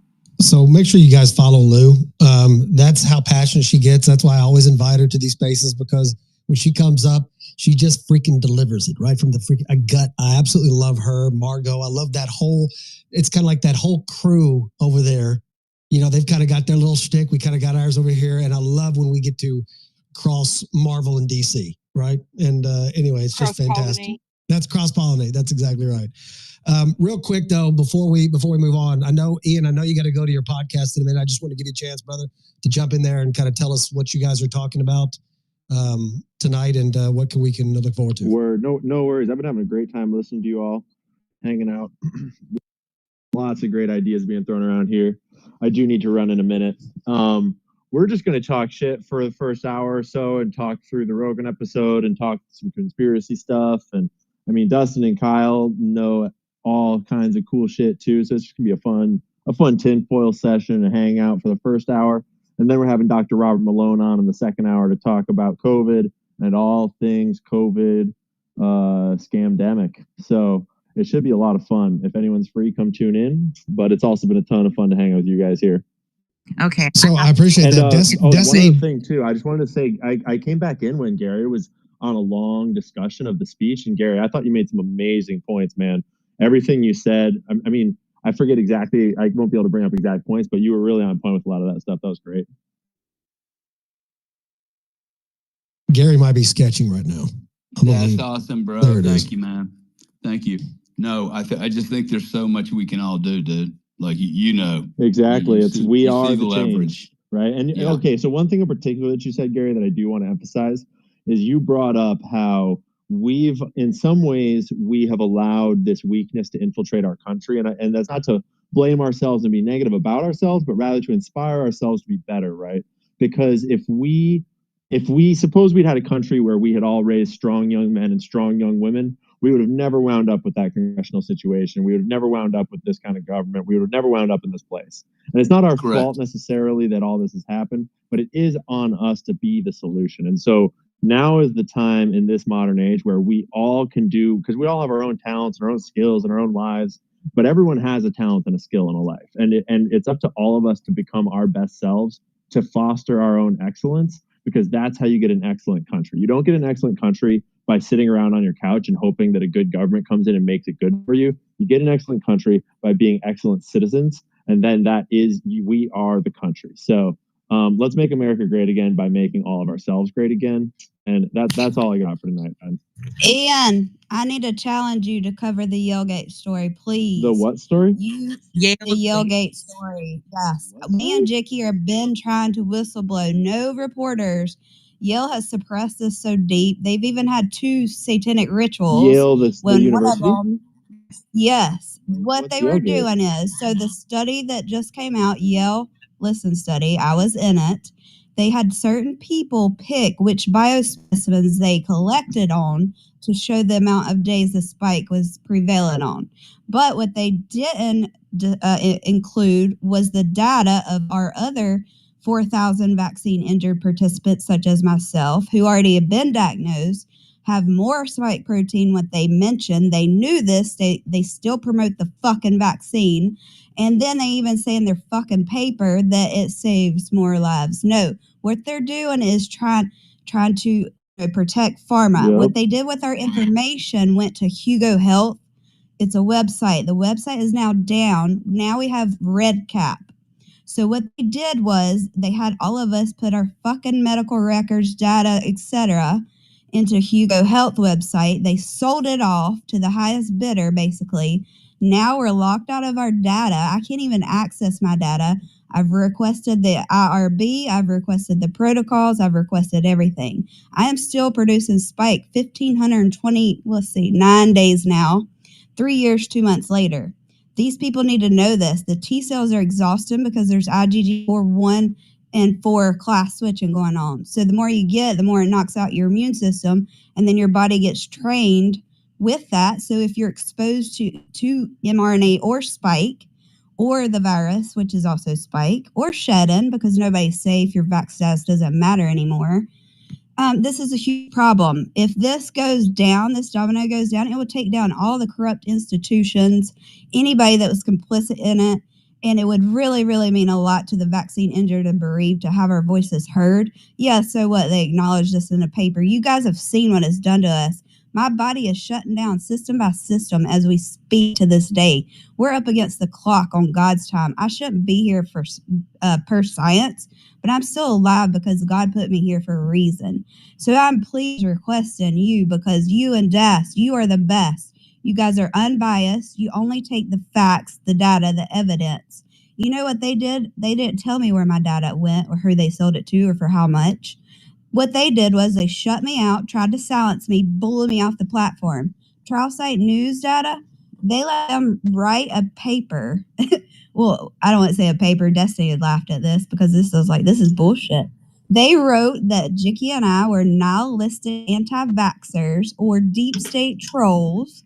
They said, all I did was post my lab results. This is how all this came about. I'm like, dude, I didn't even attack you. All I did was post my fucking own lab results, and they didn't like that. So we get attacked. They also threaten us with defamation. Do they not know they're in Utah, where the article is written, which is a slapback law state, which protects whistleblowers from reporting on fraud, like pharma stealing money from their vaccine injured, who they've already abused the past 4 years, don't acknowledge they exist, and just let us rot and only offer us assisted suicide as a solution. So please, I challenge you guys. Who's speaking? I can't see the speaker. It's Lindsay House. Who do you think? You can't tell by the Wait, Lindsay Lindsay, RN? wave. Can you wave, Lindsay? It's Lindsay House, RNN. Cool, got you. So that's where I'm at. Gary, you're in here. I love you. Good to see you. Dylan's up here. Lou, all of you guys, please use your. Do you think Dr. Malone knows anything about what you just talked about? Yes. Good, right? Everybody's fucking scared to report this because they know the implications. I have had death threats. I get them all the time anyways, but it's increased from an intense point of view because of that article. They made a hit piece. They summoned Satan twice. They videoed it once, forgot to cut it out. MSNBC actually played it. Sounds like a conversation piece to me. Dude, it's spiritual warfare we're into. They know it. We've killed them in the info battle. We have all the evidence. They're trying to take out the evidence. You guys But have to Lindsay, love that's us. why you know you're here, right? Not only did you survive the vaccine, you're surviving death threats, you're surviving all of this. So, girl, Yes. you're here for a purpose. Don't let them silence you. Keep Jen. yelling. I'm not going to stop until God takes the breath out of me. You know that. I'm only 35% functional on a good fucking day, and I have maybe 3 to 4 good days in a month. So I don't ask for much, but when I do ask for something, it's something serious. Because if this continues, there won't be a future generation because we're already going to have fucked up kids to 6 or 7 years from now to clean up what they've already messed up. But if we don't stop this, they're attacking our food. You see the farmers and the H1 bird flu and the measles crop. This is spiritual battle we're entering now. We can't see them. We just have to all shine our light together at one time and cast out the darkness. That's how we get them. And I'm asking for y'all's help. That's just all. Lindsay, Lindsay. I went and hunted down DMs with you, and I'm looking in them, and it looks like you're dropping. It looks like this is the Yale study you're referring to, right? And all these things that are in here. Yeah, my correct? pin post is where it all started. That's all I did was post that. And if you go down the whole story, the timeline, it's all there in one area. I have collected it all for you. If you search hashtag YaleGate, we've been stamping our evidence so you guys can collect it. It's all there. Word. Jicky didn't start investigating it until after I posted my results. I was immediately attacked by what we probably know as plants or moles that infiltrate the vaccine injured community, because the feds and the DNC and CIA they have file folders on us. They stalk us. They mock us. They want us dead because this is, it's going after their cash cow, the vaccine. It's also all connected to metabiota. All this shit ties together. They're all trafficking either humans, drugs, or guns, and they have biolabs in Ukraine. That's where all of our fucking money went to, those two things, and it's all metabiota tied into one. Epstein and scientists also, there's some on the list that were also at the Epstein Island as well. It's all one big fucking satanic cult circle. Craig Venter. And this is, it's getting real, and I'm just telling you. Start at my pin post, and you use your skills. Don't be biased towards me because you know my story and you know me as a person. Just off of what you see and what we've posted, you form your own opinions and do your own research and discernment. Just please look at it. This is something that's very important and could help so many people. Yeah, I'll see if I can ask Dr. Robert Malone too to elaborate on it. Yeah, he may just be today. looking at it, but he knows me. We talk. I mean, I mean, you know who we are because we haven't been silent, and they're trying to come after us now individually and personally. We have no whistleblower protection whatsoever. I mean, shit, Destiny's house has been shot up, for God's sake. So they definitely want me dead because I am the evidence. Not only am I a whistleblower, but I am the evidence, and they want the evidence exterminated. Appreciate that, Lindsay. Love you. That is it's powerful Sorry when you hear for it comes. messing up your. No. When you hear it come from someone's like soul, it puts a different perspective on it. You know, we hear the stories, but then when you hear somebody that's actually affected by it, they're going through it in real life every day. It hits different. That's you know, why you should come to vaccine bases, Mike. Yeah. I mean, it's bigger bigger than the me. COVID This is vaccine too. humanity. I It's wouldn't the do it if entire not. industry. Yeah. Because it wouldn't just sink the COVID everything. vaccine industry; it would sink a whole other network of industry monies. So it makes a ton of sense. Everything's tied You guys, together. it's not just the vaccine. Yeah.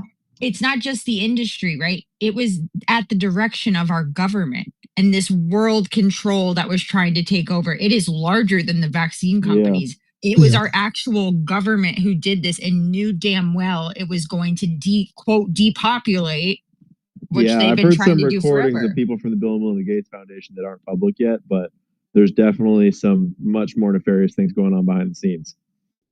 They're panicking right now because of what I exposed. If this little crack hits, we can break the dam for once, and then everything will speed up and come out. And it's just, it will save a lot of lives and a lot of children in the future. Maybe all of humanity, realistically. I got to make moves, guys, though. Yeah. I really appreciate you all. Thanks for having me. Hey, Ian, before you split Texas, brother, I'll come up there and buy you a pineapple anchovy pizza. Yeah, okay? dog. I'm here till the end of the month. I'll get at me in the DMs and we'll work something out. We'll do it. Ian, thank you so much for mentioning We Build the Wall in Destin. We appreciate you. Oh, yeah, baby. We'll talk about that on the show tonight, too. I'll see you guys soon. Thanks for coming, brother. I need my BTC. And there's the Bitcoin transition right there. Thank you guys all for showing up tonight. Gary has well, it's better than XRP. Is Ooh, that hurts, doesn't it, Mike? Does it? Dude, that was a burn. That was nasty. Does it really? My 7X is doing okay, but that was a weak comeback there, Mike. My weak comeback is in the freaking bank. Yeah. I expect more from you, sir. Wait, XRP and Bitcoin are equal, Gary? I didn't know this. Well, they're not. Do tell what changed. Please educate me. Oh, no, nothing's changed. I'm just talking about my settlement layer is in cash. That's it. My money has gone up. What does that mean? That means that I'm not looking He's for still long working term. on a comeback. Well, I mean, yeah, dude, you're still holding that little weenie in your hand, not knowing what to do. Stop talking about my weenie. Just move on. Just move I've on. 7X'd I've 7X'd in the last 4 years, so your partner did. Y'all can spin it any way you want to, but I've 7X'd my money in the last 4 years. Spin it any way y'all want it. What do you think? I mean, is it still, in anyone's opinion, that this was not a government-led activity, coordinated? I mean, are we still arguing over that? Do people actually believe this was something? Yeah, no, there popped are up out still of people. China? Yes, there are still morons that think that this was like a natural pangolin spit on a bat at the market kind of situation. Yeah. There really are 900 people Well, are here. they're actually Can we do a survey? Well, they're actually I'd like trying know to how many people. rerun the narrative. So they had a quote coronavirus break out a couple days ago in China. I think it was by Wuhan, and they were like, "Yeah, this kid ate a bat," and I'm like, "Not falling for the bat shit again, okay? Can you guys find a new narrative, maybe a new animal? Like, I don't know." Jen, we got to find out where the source was that TDS came from because we still have yet to find out that source. That was from the pangolin. Don't blame the pangolin. Thank you. That was the raccoon dog, actually. I think it was actually Ralph Barrick, but he does kind of look like a raccoon dog if you were to shave it and make it gross. Who is Fauci dressed as a unicorn? They're all faggots too, is my thing.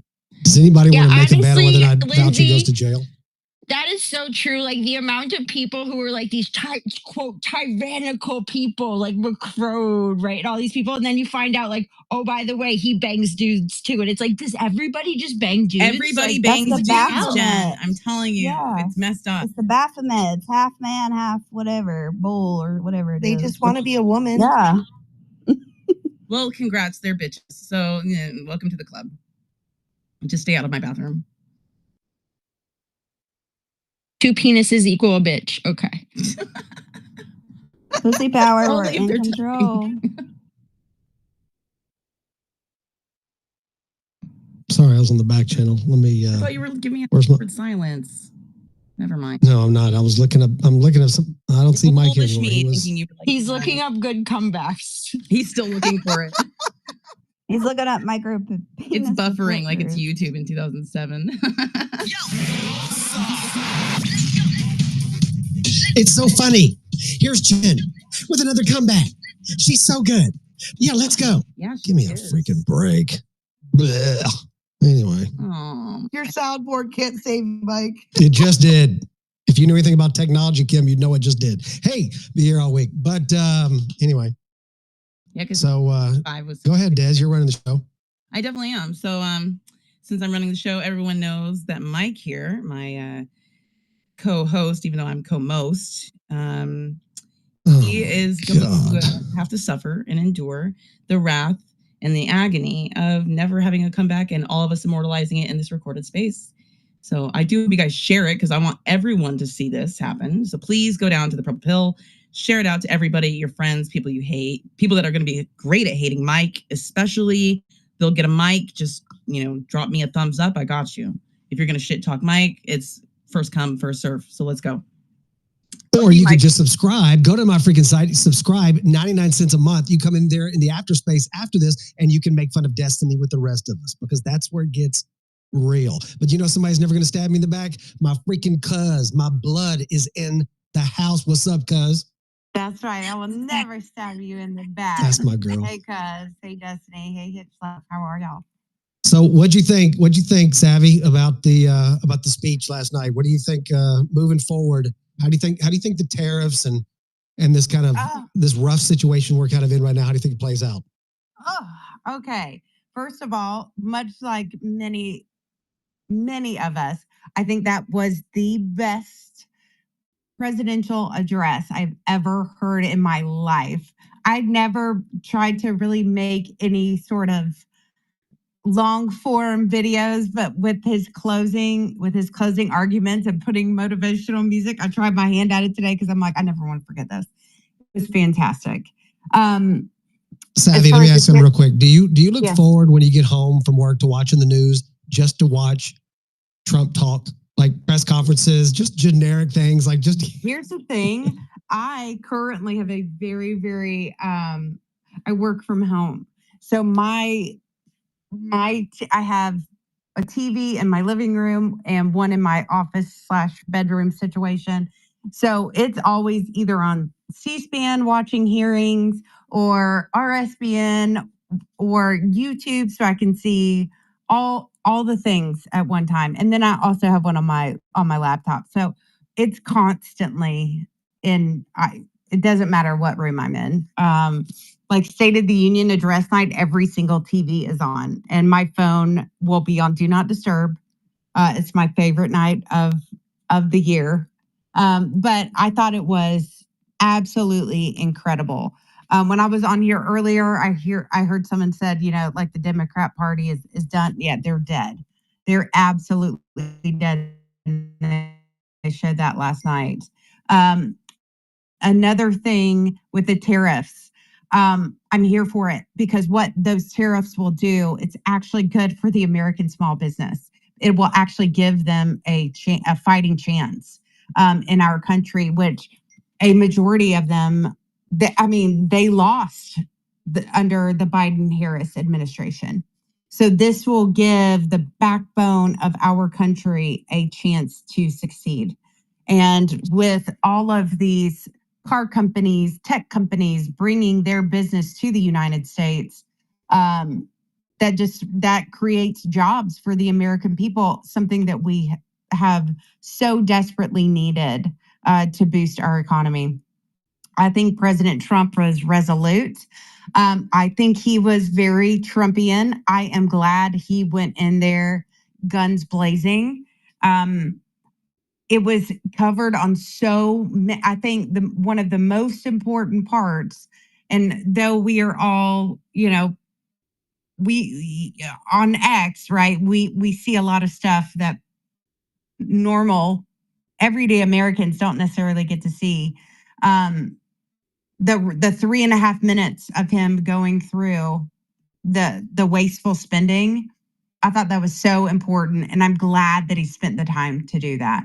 I'm glad that he recognized the families that he did. That I was sobbing. There were several times yesterday where I was just sobbing, and then my daughter was with her dad last night, and so I picked her up. She had early release today. She goes, "Mom, I want to watch the presidential speech with you." I'm like, "Let's go." So we came home and I got to sit down with her, and, she got to ask questions. She got to see the pomp and circumstance, but she also got to listen to what all of us have been fighting for so many years. And she was engaged the entire time. So having a 13-year-old girl engaged in a political presidential joint address, I was so encouraged because I'm like, that's our future. That's why we do this.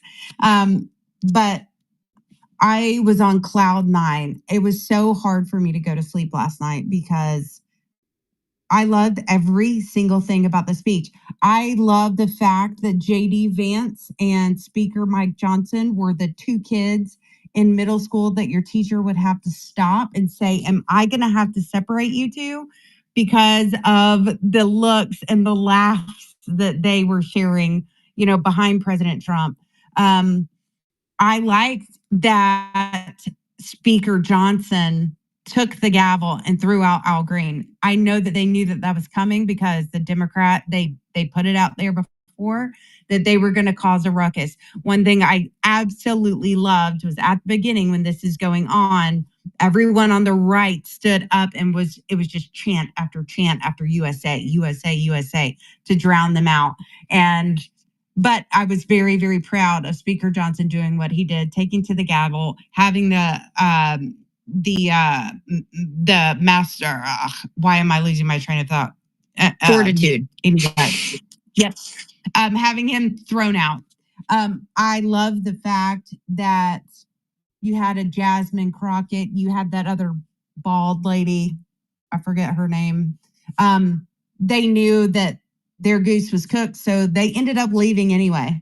They're like, "Oh, we left." I'm like, "Nobody noticed, honey," because that party is dead. And even if you watched, the regular mainstream news, and you had Democrat pundits and talking heads talking about it, saying, whatever that was that our party did last night, it needs to never happen again. They looked childish. And they had no decorum, and it was an embarrassment. I loved the fact that for the most part, and we all know that President Trump loves a good weave, but for the most part, he stayed on, he stayed on his speech. It lasted a little over 90 minutes if you take away the applause or having to remove people, this, that, and the other. But I love the fact that those of us that have been to enough rallies, we could pretty much recite the closing arguments last night. And I love that he was able to put that on display and reassure the people that the golden age of America is back. We are fighting for you. And it doesn't matter what side of the aisle you are on, that we are fighting for you. We are fighting for the American people. We are fighting for our seniors.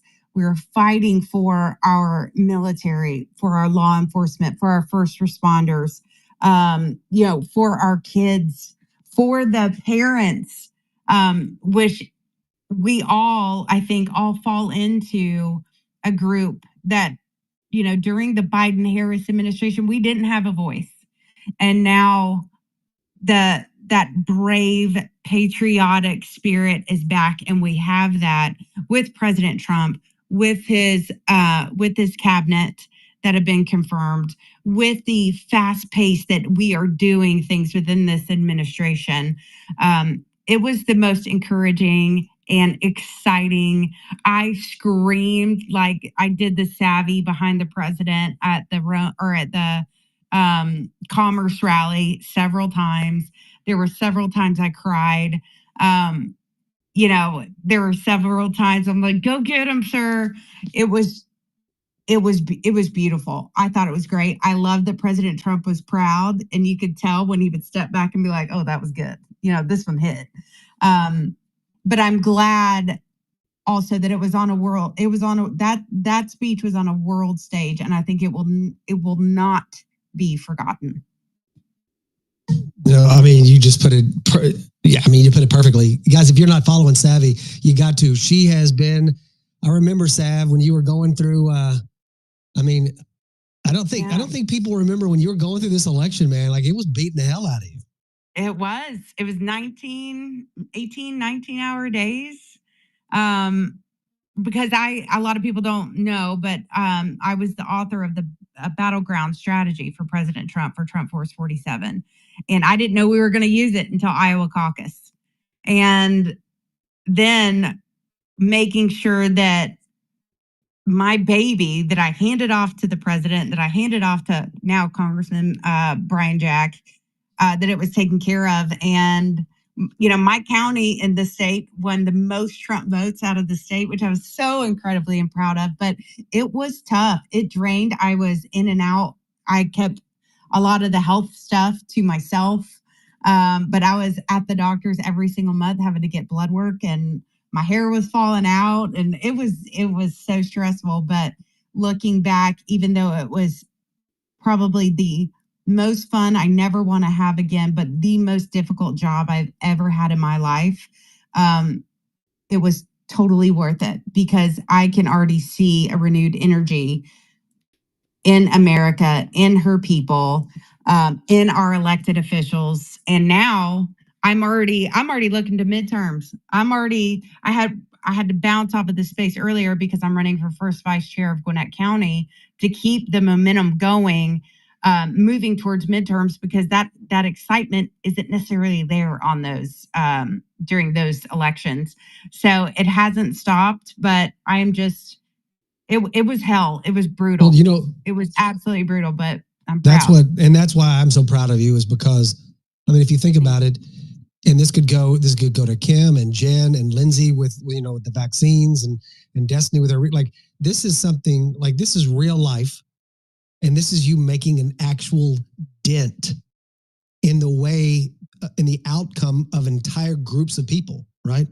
You think about what none of us did it by ourselves. And I think and I never say that. Like, I am happy I have the original binder and I keep it and everything, but I'll tell you, there's one person, and I think she was on the speaker panel.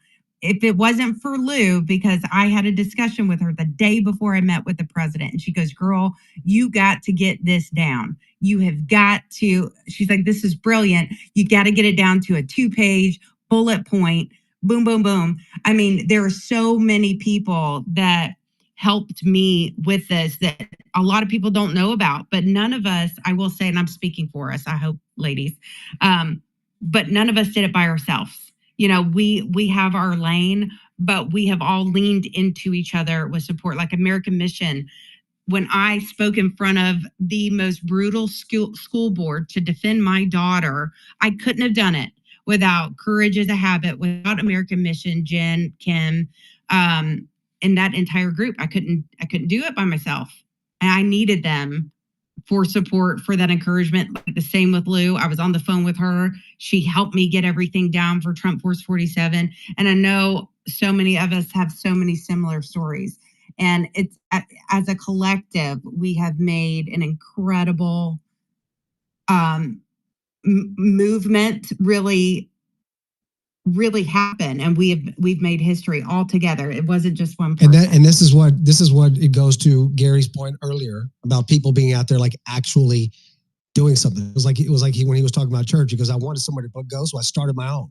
And if you think about it, and this is what I joke with Pressler about sometimes when we talk in the back, is that like, and I'm saying this to you guys as well. Like, if you think about it, like American Mission, like Dustin and Jen and stuff like there's physical, tangible evidence of something that was constructed on the ground of our nation, right?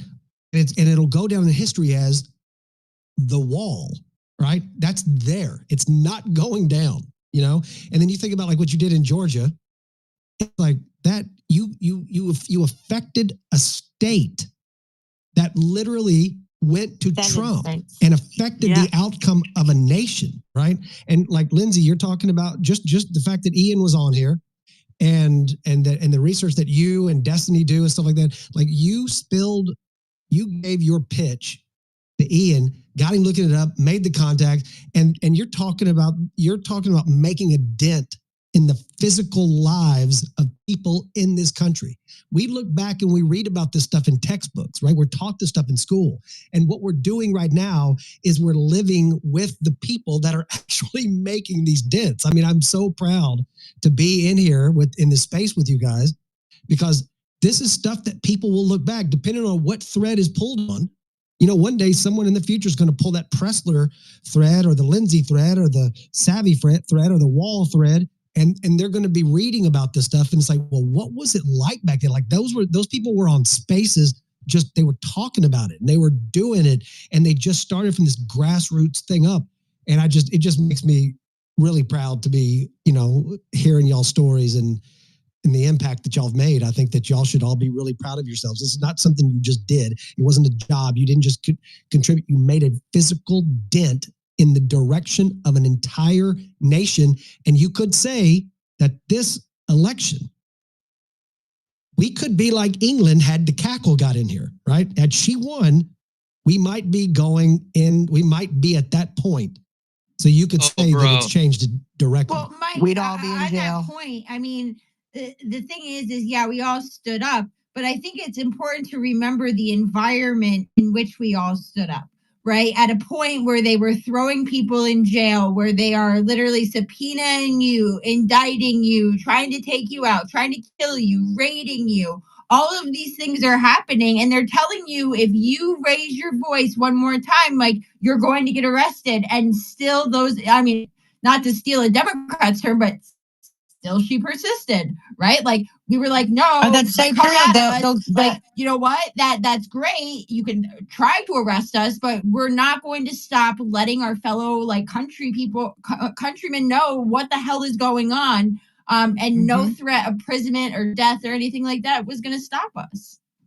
You're exactly right. I mean, they camped out in front of my house to where my daughter would be like, Mom, they're back. I got my phone ready, and I'd go straight out there and be like, I don't know what you think you're hearing. I'm not trying to spill the blood of patriots on the tree of liberty today. So you can either come in for coffee, I'll show you where it is, or you can get the hell out. That's right, Savvy. I mean, it's true. I'm like, Pfizer tries to kill me every day on my insides, but yeah, here I am. I'll just realize this is bigger than ourselves. This is actual human lives and children. I mean, it's bigger than ourselves. Savvy, I love that. You can come have some tea and a conversation. That's right. I did. I told him, I was like, you can come in and have coffee. I'll show you where the coffee maker is. You got to make it yourself. Well, you know who because else you're made not a- going to find anything here. So stop. Well, you know who else made a really big difference and really helped to bolster everyone that's up on this stage is all of the people that are listening by reposting the space and getting involved. You do more than you realize just by listening into these spaces and getting educated on things and asking questions and putting things down in the post, sharing it out to your different social media platforms. So everybody that has been in these spaces for these last couple of years has really been the backbone of all of this movement. Hey, Lou, I'm going to come to you. I just want to say something real quick. I think Kim nailed it right there, is that sometimes we look at the people who get the notoriety for the things, right? But America Mission, like, and remember, you guys remember these spaces that we used to have about, who's my local congressman? Who do I talk to? Savvy be like, just tell them to get a hold of me. I'll tell you who to hook with, how to get to be a freaking representative of, my local area. And it was like, and that also, and I remember we had those American Mission spaces where we would talk. Him would get on me about not showing up for some meeting or something. That's not the point.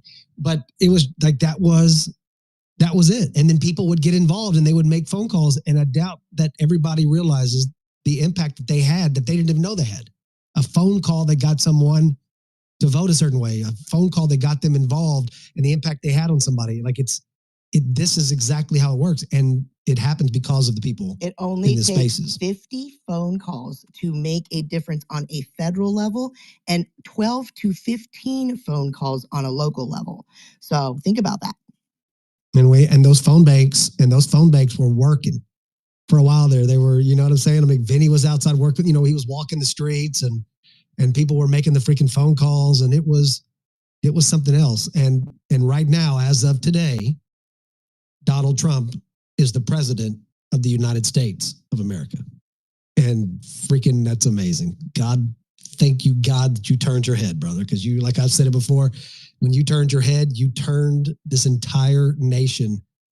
That was God. Was it not surreal to watch him last night when he's behind the podium and you've got the American flag, he's speaking to joint Congress, he's got JD and speaker behind him.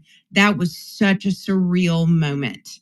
I'm like, that's when I finally, for the first time, said we did it. Like, we did it. I don't know if anyone else had that same, but it was. Oh yeah. He said, he literally told the entire world that God saved me in order to do this. He came out and flat out just said it. I was like, damn, that's it, bro. Donald Trump just came out and said that God saved me to do this for our country. That was my favorite part, actually. It was God cool, did yeah. earlier. That absolutely, that was beautiful. Well, he's working through all of us. And the part where he y'all. was like to the kids at home, like when he was talking about the transgender thing, and he was like, God made you perfect just the way you are. Like, you don't need to change, right? I thought that was also very powerful for a president of the United States to say that. Yeah, giving that kid the award, that was adorable. Yeah, that was hug, incredible. oh my goodness. It's just so nice to have a president that gives a crap about us back in office. Bro, he's done more in these weeks. It's just like I kid Destiny because we talk in the back channels about, so what's our space going to be back on Wednesday? We can't talk about it until Tuesday night. If we talk about it on Monday, there is no telling what could happen on Monday and Tuesday. You can't just do a space like that with a whole day in between. You can't plan that like that. God knows what Trump's going to do in a day.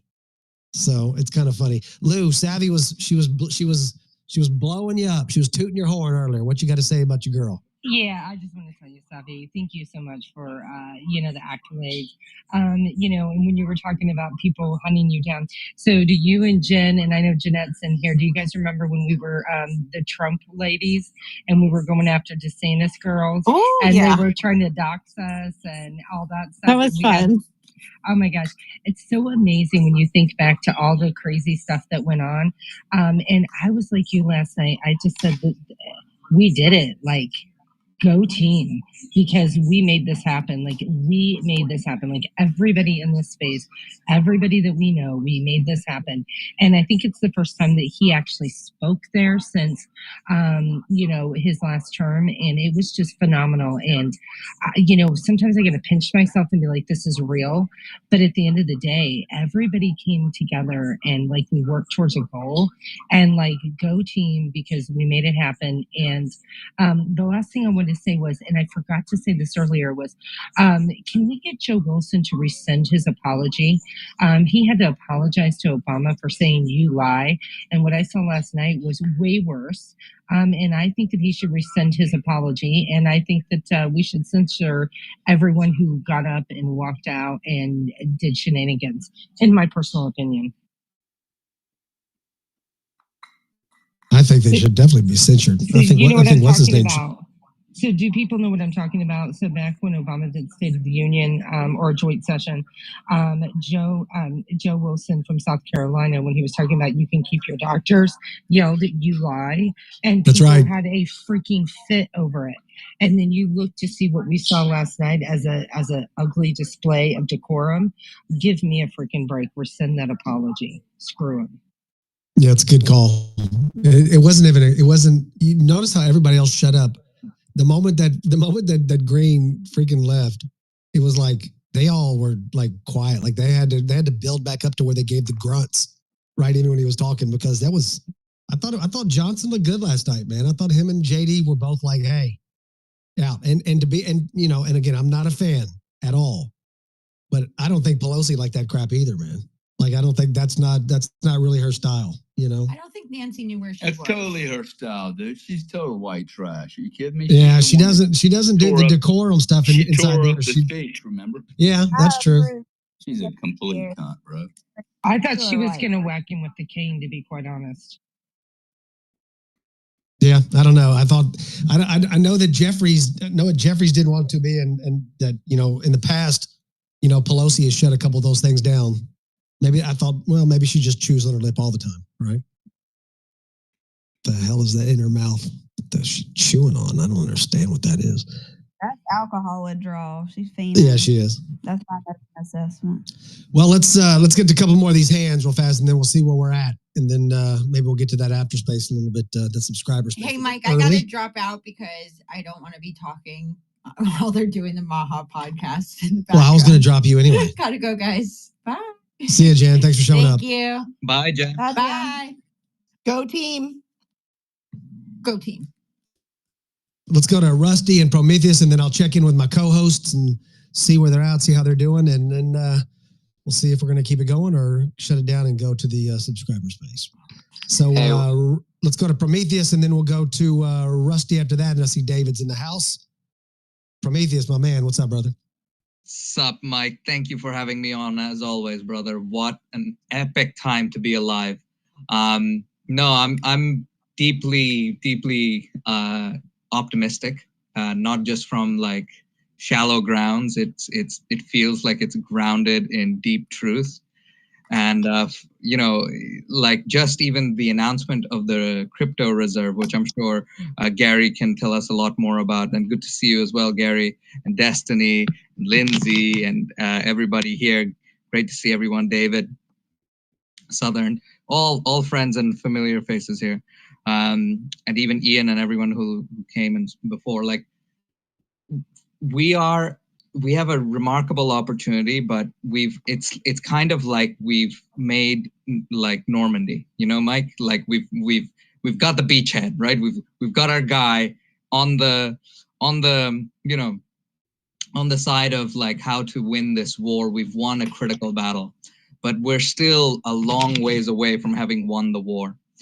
And so, in terms of what the next stages of war will look like, I mean, let's just look at what just happened. You had Zelensky come by, and he was treated like the little bitch that he is, deservedly so, because Trump grabbed him by the pussy. that is the line of the night. That is exactly what happened. You saw a live groping of the pussy in on live television.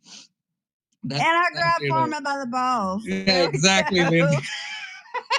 It's like, where's the gratefulness?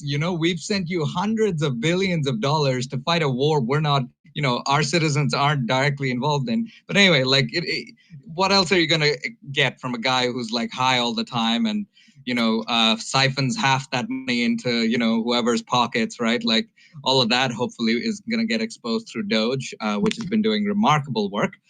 Go Elon. Okay, freaking love that guy.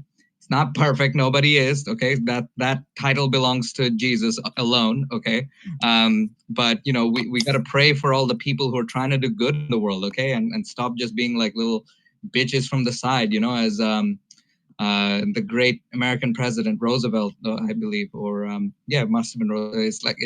I'm sure you guys all know the quote. It's not the critic who counts. It's the man in the arena the one whose face is covered in mud and blood. At least he knows either great victories or great losses, but he's never the one who's standing at the wall, not playing the game. And I think that is the attitude. And especially, I'll speak for the men here, ladies. Men have forgotten what it means to be like badass heroes taking on tyranny and not giving a shit.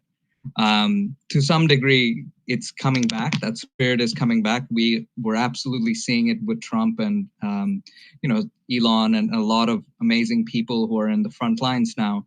But this needed to happen, if I'm being perfectly honest, 2 decades ago or 3 decades ago.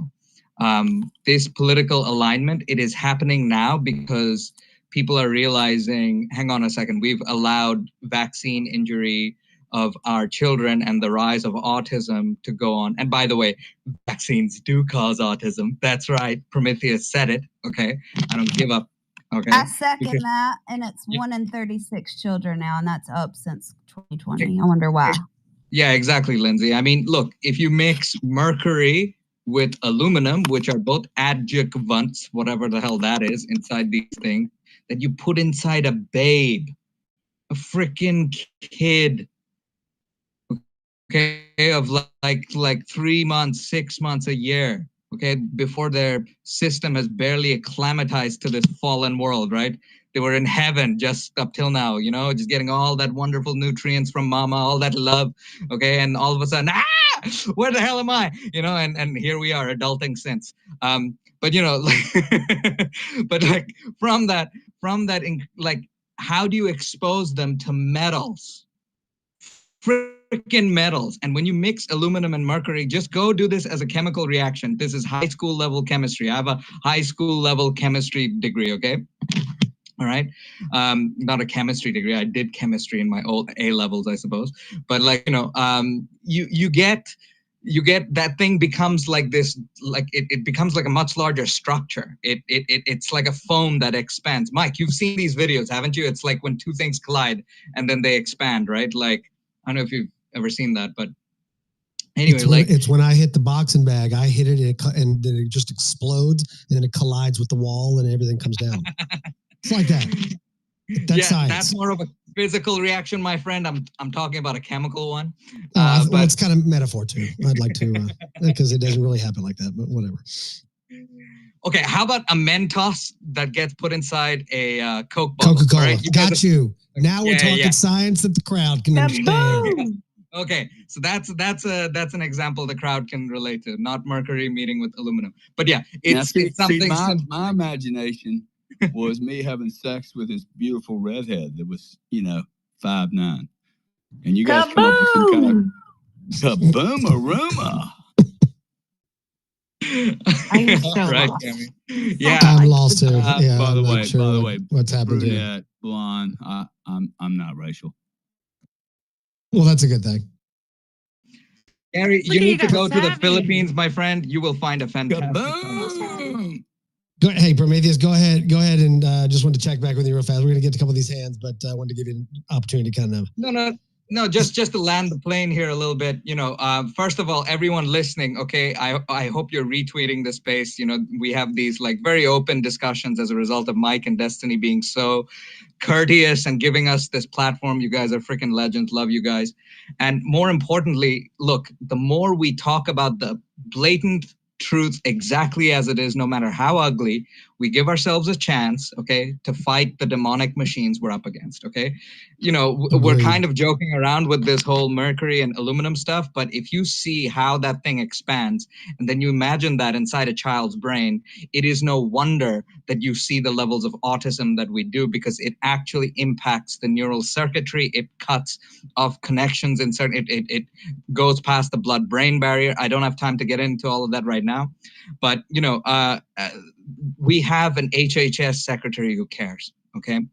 Agreed. That man is a man of true integrity, and we need to pray for him. Everybody needs to be, you guys all need to be, we're at the start of Lent, okay? This is the run up to Easter Sunday when, our Lord was, crucified and then he rose from the dead, okay?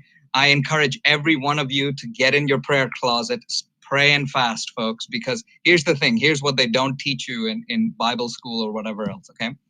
When you fast, okay, in the ancient Hebrew days, the priests Real quick, would take we're about to very close quickly, this. very quickly. Yeah. Yeah, but this is a critical piece of information because it will change lives. When the priests of old used to pray to God before Jesus came by, they would take the fat of animals, okay, in the and burn it in the temples, and also, that, because we weren't holy enough. Only animals, bless their souls, so many of them are innocent and holy in that regard. But anyway, now that we are under the new covenant, your body is the temple. And so when you fast and you burn that fat that's inside your body, that's incense for God, because that's you dying to self. So anyway, I'm going to wrap it up there. Thanks for having me up. And yeah, go team. Appreciate that, brother. You guys stay off. It's on 420 this year, just so y'all guys know. So put it in the air. Don't be bringing up your dope, Lindsay. Nobody cares about your dope. Card, Joe, and it helps us. Okay. The spike can attach to your endocannabinoid system receptors, your THC receptors. You're in a nabodabocoid. I was about to say the same thing. Because you and I don't have any idea what the hell she just said. It's like Forrest Gump, seats I love you, taken, you Lindsay. can't sit here. That's what it is. Oh, okay. We still went over mine and Savvy's head. 90,000. It sure did. It's in our blood. Can't help it. All right, let's go to Rusty. Rusty, what's up, brother? How you doing? Hey, what's up? 90,000. So Savvy, it's interesting to hear you say Brian Jack worked a lot with my wife. My boy. Yeah, Yep. Kieran too. Oh, I love Kieran. So we had the 2023 I love rally at my wife's building, the Columbus Convention and Trade Center. Got to know them very well, and man, we had to do a lot. You got to think, just in 2023. I mean, it was still a little bit. It was hairy in Georgia at that point. You got to understand, this is Sanford Bishop's area, right? Now, Brian Jack is my congressman. I live in the north, but right at the cutoff. So we had to go, and I was like, you know what? I said, we need to get a parade license because we got to protect Trump at all costs, right? And, and so his only time I've met him, and, just in the green room, I know other people have met him, but like, I was like, I got to see this guy. I want to read him face to face. Man, what a genuine individual, man. Like, we've met all these other people, like Clinton was here recently, and the guy is just like, they keep on this facade, the Democrats. They don't drop it. It's insane. And he was very handsy on my wife, by the way, but true. And but Trump he does that initial glad hand, but then it's a total genuine interest of just like, oh dang, he really does give a crap like what you're having to say, And but Kieran, he was awesome. Brian Jack, he came back in. He was like, hey, can we do a rally down there in Columbus? I said, Brian, you're in Sanford's town, man. You got to be at the north. So we found a place for him just at the cutoff to come and do a quick little rally. But no, it's funny to hear you say you handed off the playbook to him. So I did. I was so nervous because I had a chance. Good Lord. Are you using auto-tune right now, or? Warning. No, Warning. I'm going to get my daughter from church. Can you hear me at all? I can now. That sounds better. Is it better? Okay, Yeah. I'm going from church. But yeah, so I was supposed to get a picture with a. Incoming rug. Oh my gosh, still. What? Well, I'll Anyway, say this. I presented it to him at our GOP convention in Columbus, and then I had to. He looked at Brian. He's like, I want it. And then he grabs me by the arm when I walk out. I'm like, you got to make sure he gets this. He goes, oh, I have to. And I was like, okay. But it was incredible. Yes, I love both of them so much. Kieran, what a good dude. I still talk to him quite often. So yeah. Yeah, we talked to him. We're gonna head up to DC here in a couple of weeks to see him. But it was interesting because the Secret Service just loved what my wife did, and they gave her, the coin. It was like, hey, you run it. And she was like, look, I know my building. I know how to keep the guy safe, right? Like, I'm not going to let anything happen to him. And they're like, okay. First, they were standoffish naturally. But, what was interesting is just in the quick interaction, out of the blue, maybe not even a few days later, in the mail comes to our house a literal written letter from Donald Trump thanking my wife for everything she did as the executive director, for helping secure that event, put it on, because it was last minute. It was a literal last minute out of the blue. And it was like, oh, crap. And it was just, we have got to keep this under wraps. There's just, y'all got to understand where we live. It's 60% Democrat, all right? And I'm talking, put it this way, Jasmine Crockett was just here. Okay? And people were loving it. That's the area I live in. All right? So it's not necessarily friendly town sometimes. But anyway. No, but y'all get it. That was a fantastic rally. That was so good. So I want to thank you and your wife for that, because I was at that one too. So thank you for that. Awesome. That's all I need to say. But thanks, everybody. Love you all. Love the space. Gary, Bitcoin, buy it. He's already bought it all. I know, right? Okay, well then give me some. That ain't gonna happen. If he's gonna get any of it. Buy some more. I like it. 90,000. Like it. Gary, real quick, give me a heads up. What's coming? And by the way, let me give you a gift. I'm gonna give you a gift. And a storm is. I'm gonna give you a gift. And it's Gary. Here it comes. You little beach. I'm coming here. Hold on. I'm gonna give you a gift, Gary. What's the question? I'm gonna give you a gift, Gary. I'm gonna give you a gift, Gary. Here's the gift. You're gonna give me a year worth of subscription so I can go in the next room and listen to it. I need my MTV. I think Bitcoin ought to have its own strategic reserve. How about that? Do what? I believe that Bitcoin ought to be all by itself in the strategic reserve. Mm-hmm. Okay. I think it ought to have its own. Not to say that you can't have other assets, but I'm saying I think that Bitcoin ought to be on its own. You mean it should be like, I don't know what that means. On its own, you're talking about, this thing coming up Friday? Yeah, I think that if you want to talk about having other digital assets, XRP is fine. I don't have any problem with the United States investing in something that they believe that they can use for certain things. But I don't think that wouldn't be what this vote is. Hey, you can invest in stuff, right? Yeah, no. I think it ought to be not even a vote, really, is it? No, I think it's and I think what did they say? Sailor's going to be. There could be a lot of. Oh no, there's some serious. This is the industry. So most certainly something's going on, but I've kind of faded these big theatrical moments. Like, we're going to have 4 years of this, okay? It's going to be a lot. And Bitcoin does not need all these announcements. So I've studied this pretty well now. Eventually they're going to turn on the printer, right? Oh yeah, but this subject here, though, having a whole industry get together, they most certainly are going to say something. I think people talking about capital gains, though, and I don't know why we would want that. So that's not going to happen Friday. It makes no sense, okay, that you do not want this asset class treated any differently. We've never been given one favor in 16 years. You do not want favorable tax treatment. No, I voted on the poll thing. I don't think that Bitcoin should be treated. Well, I said it should be treated as it is, kind of differently because it's unique. Well, not differently per se, not differently financially, like the structure of it financially in the way that it's. I don't think it should be treated differently, but I do think it should be looked at differently. You can't treat it differently than you treat a bushel of corn or as a commodity, right? Oil. Yeah, you can't. Yeah. Okay? It's not even.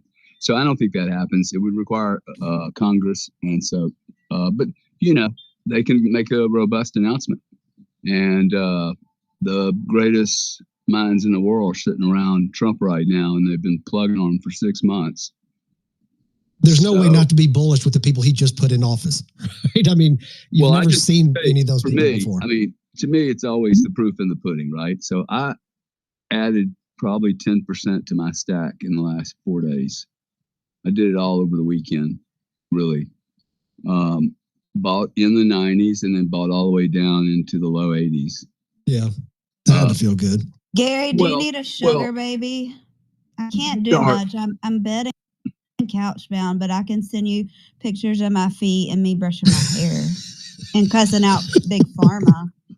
Yeah, it's worth something, sweetie. I really appreciate the offer, but I'm going to pass today. I've got plenty of that on offer. So I'm not sending my feet pictures. I'm just sending. Yeah. I'm just sending the other stuff. But that's a different story, Lindsay.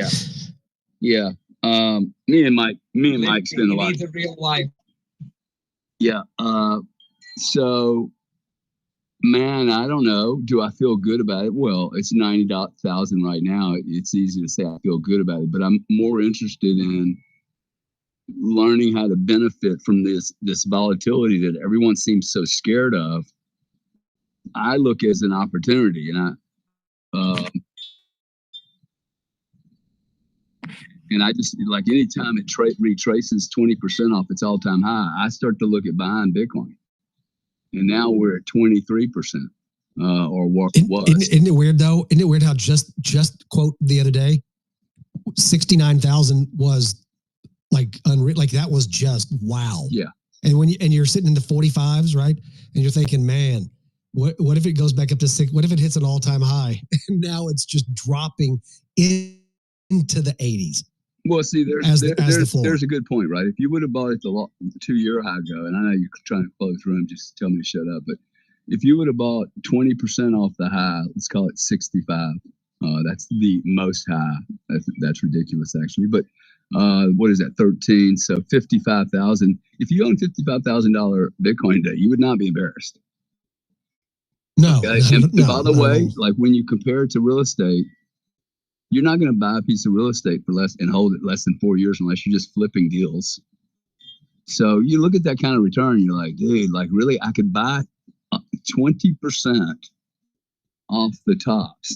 That can be my strategy. And now I've rechanged my strategy. Hey, it's 109. You need 20% retracement. I want to have some nuts set aside to try and buy. And if it keeps sliding down, I keep adding because there's 16 times, I think, in the last year and a half that you've had this kind of an opportunity. Only 16 times. Not to take advantage of those.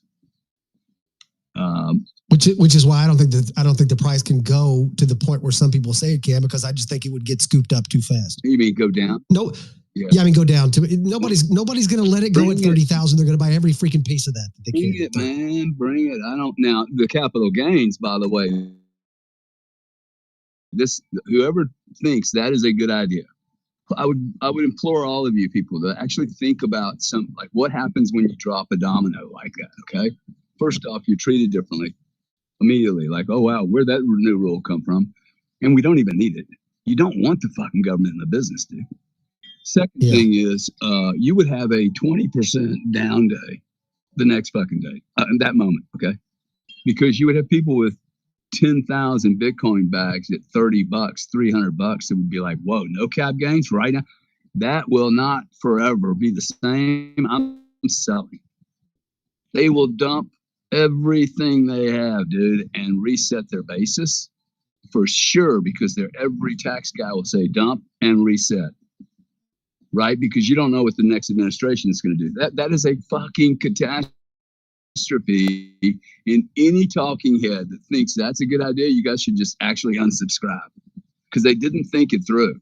That's just absolute insanity.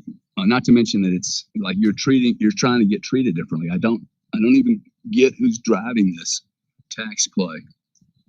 Simple tax, that's cool, okay, but across the whole board. So I think it's going to be swingy though, Mike. I think you're going to have another. I mean, we've literally, this market's moved $30,000 on a $95,000 product in 72 hours. Up and down, up and down, up and down. $30,000. That is massive opportunity. Yeah, I agree. I don't understand though why, like, even if you did have the capital gains tax though, like why would people be trading Bitcoin though? Like, why not? You're going to get more volatility and better gains. Like, why would they want to dump their Bitcoin though? Because they're going to have a once in a window event. A guy's sitting on $1 billion, dude. Yeah. Okay. It's a $370 million tax bill. He has no tax. He's like, oh wow, I don't have to go offshore. I can live in America. Okay, done. 1 billion. Okay, I'm going to go buy 800 million back. My new basis. I have a new basis. The second thing is it would completely fuck up the lending business. Yeah, so true. That's true. It's not even good for the industry if you believe in banking wants to loan the Bitcoin. And then you would have no reason to hodl until the new tax rules came around, and then you just sold all your Bitcoin to Wall Street. You silly bits. Okay, to say for capital gains. See that's the trick. That's can be the only trick here. Hey, let's release capitals. All these guys that dumped their Bitcoin, and in Wall Street, oh no, see, I need to move things around.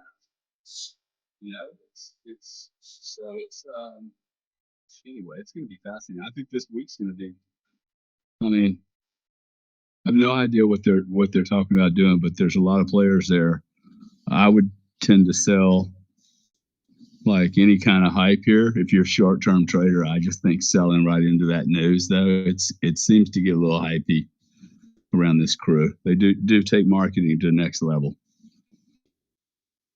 Yeah, no, they've definitely turned the stomach a couple times with some of these moves, but I don't know.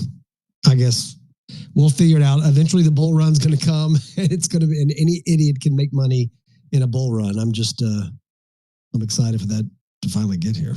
So we'll see what happens. Hey, but Gary, can I just say one other thing? I don't think that the announcement's going to. I think there's going to be. I think it's going to become pretty clear to a lot of people that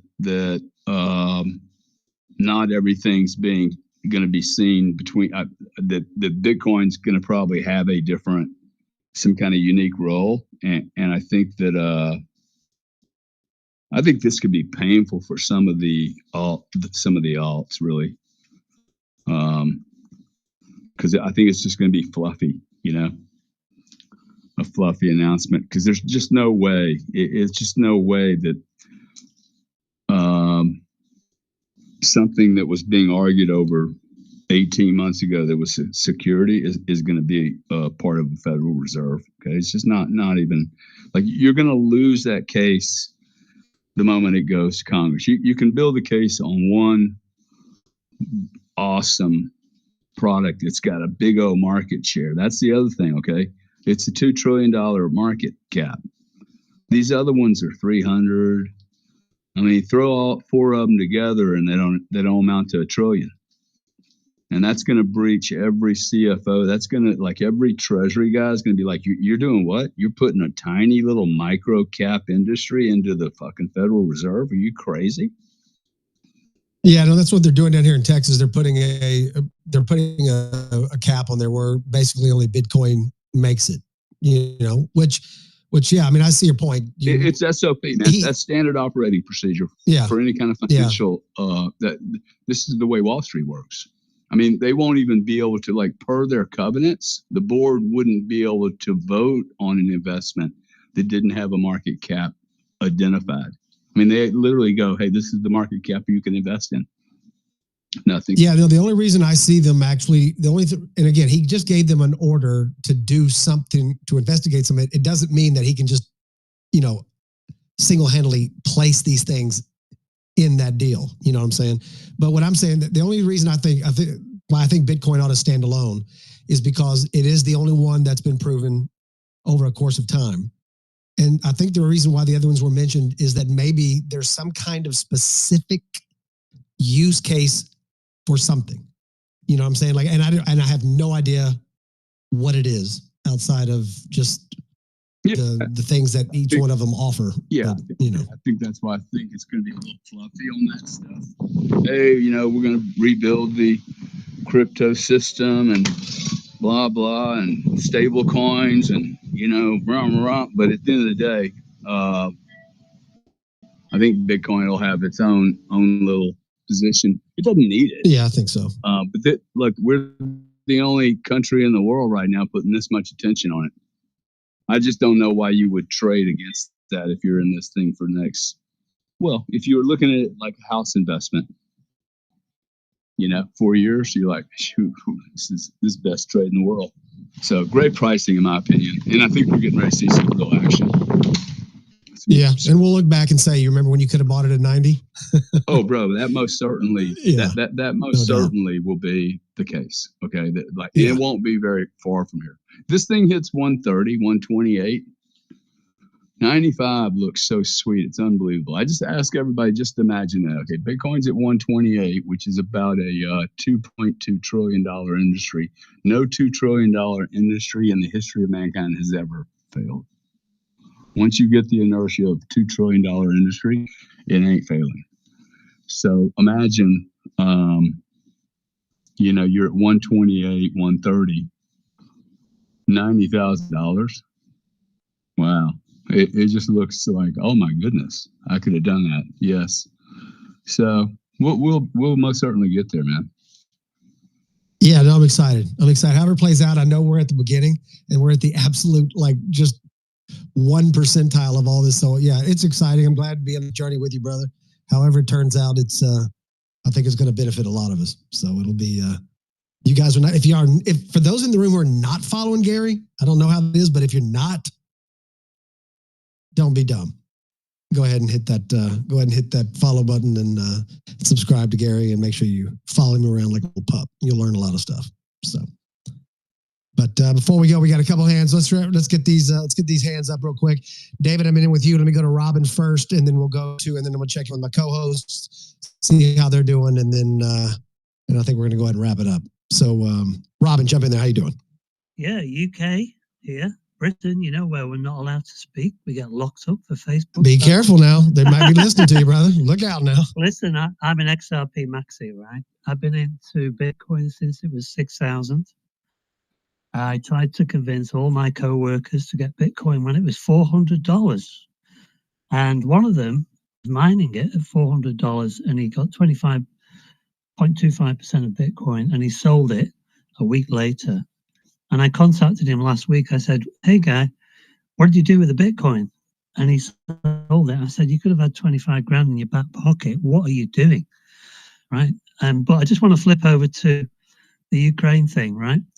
The Europeans are panicking now, and they found 800 billion, right? The Europeans have found 800 billion in their back pocket.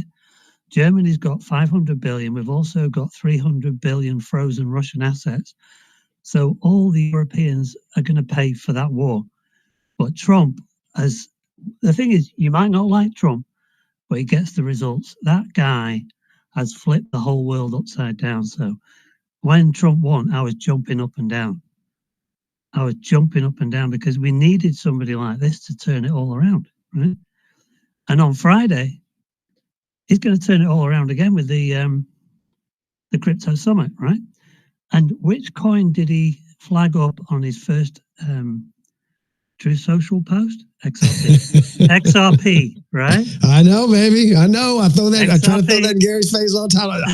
That's my bag, baby. That's my bag. That's what I'm holding on to. I'm pretty happy about it. Hedge. You need. My son is 22, and I told, honestly, I'm not going to lie to you guys now. I put 60,000 in. I ended up with over $1 million, and I bought property and I rent it out on Airbnb now, right? So I'm just saying you can make money in this market, but the market is not even started yet. It's just beginning, right? And that's what's hard for a lot of us who've been in this for. I've been in it for since 20. I was exit liquidity for a lot of these things back in back in March of 2021. Caught a little bit of spike in November, but I've been in since about then. Buying when the blood's in the streets. Yeah, cool. But it doesn't seem like it, right? It seems like we're, with the fear and greed index, it feels like that we're in the thick of it, and it's like that retail is just going to come in and just do a little cap. But in reality, no, we call it funny money. The thing is, you've got to get out. When it starts going mainstream, you've got to get out, right? Now, Trump's got his own meme coin. There's lots of things going on.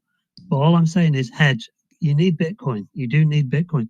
But XRP is, for me, this is the wild card, because if you've got that and they decide to replace SWIFT with something like XRP, and don't forget, Brad Garlinghouse is going to be at that summit on Friday, Big Brad, right? And he's going to be punching that. He's going to be punching it. And like I say, Trump has already mentioned XRP. It's come out of nowhere, right? So just hold tight, buy the dips, but don't stay in for too long, because there's going to be massive drops, From your mouth to God's ears, taking profits is one of the hardest freaking things in the world. Oh, it's not easy. It's not easy. Hideous. But the thing is, get yourself a Coinbase, right? Excuse me, guys. I have a news alert. May I, gentlemen? Oh, of course. News Well, alert. I can't wait to see what this one is. Okay, Scott Melker of the Wolf of Wall Street's breaking. I did not get invited to the Trump's crypto roundtable, but I just saved 15% on my car insurance by switching to Geico. That is some news there. Breaking news. Scott, nor did I, my friend. When Geico starts taking XRP for its insurance, that's more breaking news as well. Yeah. Just the $10,000 XRP. You heard Cardone said it here. Okay. I'm gonna clip that. Don't clip that, you motherfucker. Okay. Hey, I'm just saying. I don't excuse my language, ladies. Recorded space. That means all of you. All 354 poor bastards. Get yourself a Coinbase account. Just keep it there, right? Oh, that's what I do. Yeah, I'm good with Coinbase. Coinbase is, I tell you what, it's had my ass many times. I will swear by it.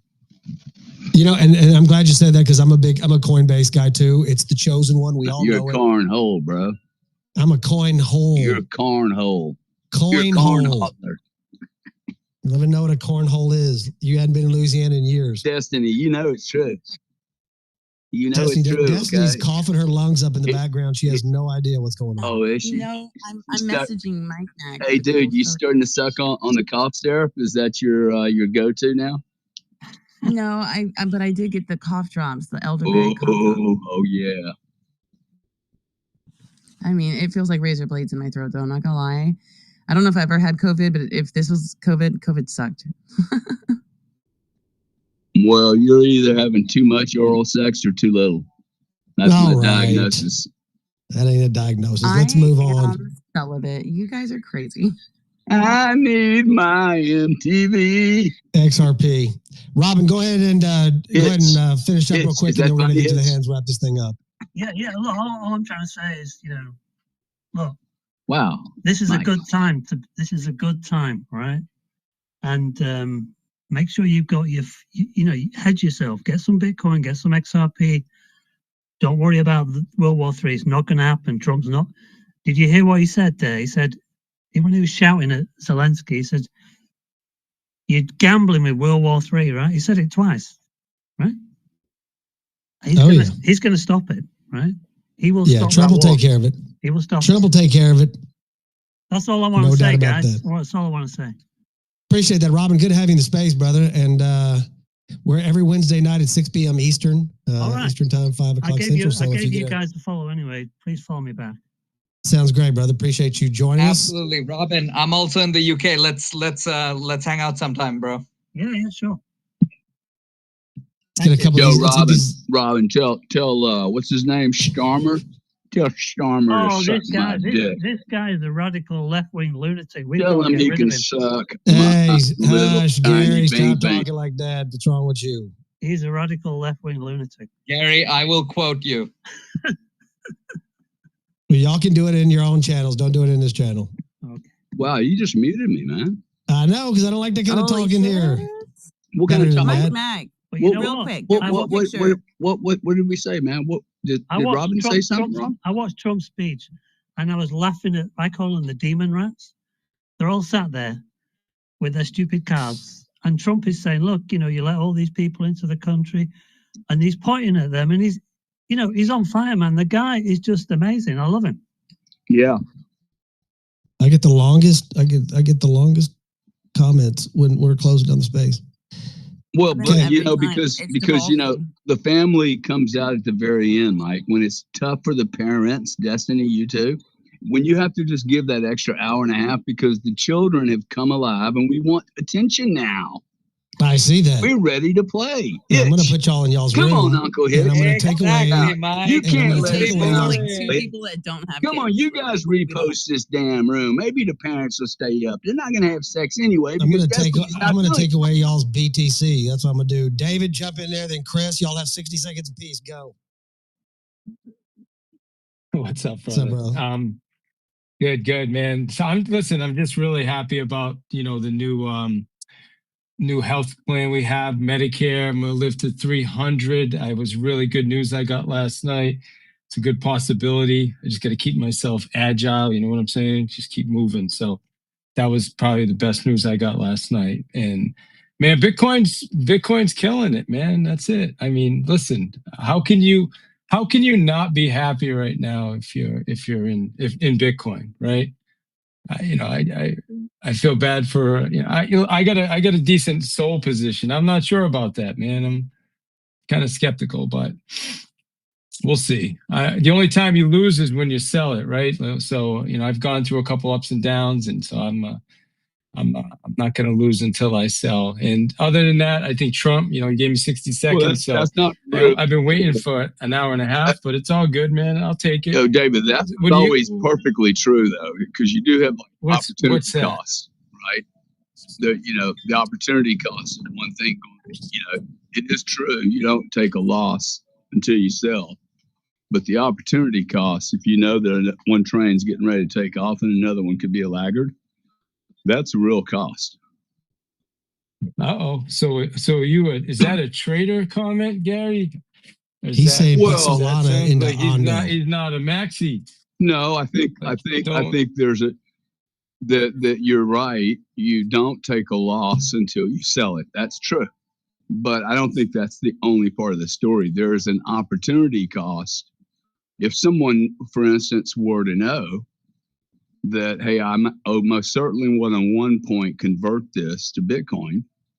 Well, the thing that you're probably concerned about Sol is that you're seeing Sol get compressed and it's not behaving in the same way that you were expecting. So that the arbitrage or that spread that you were hoping to get, the arbitrage, that juice, the VIG, whatever you want to call it, you're doubtful now. You said it yourself.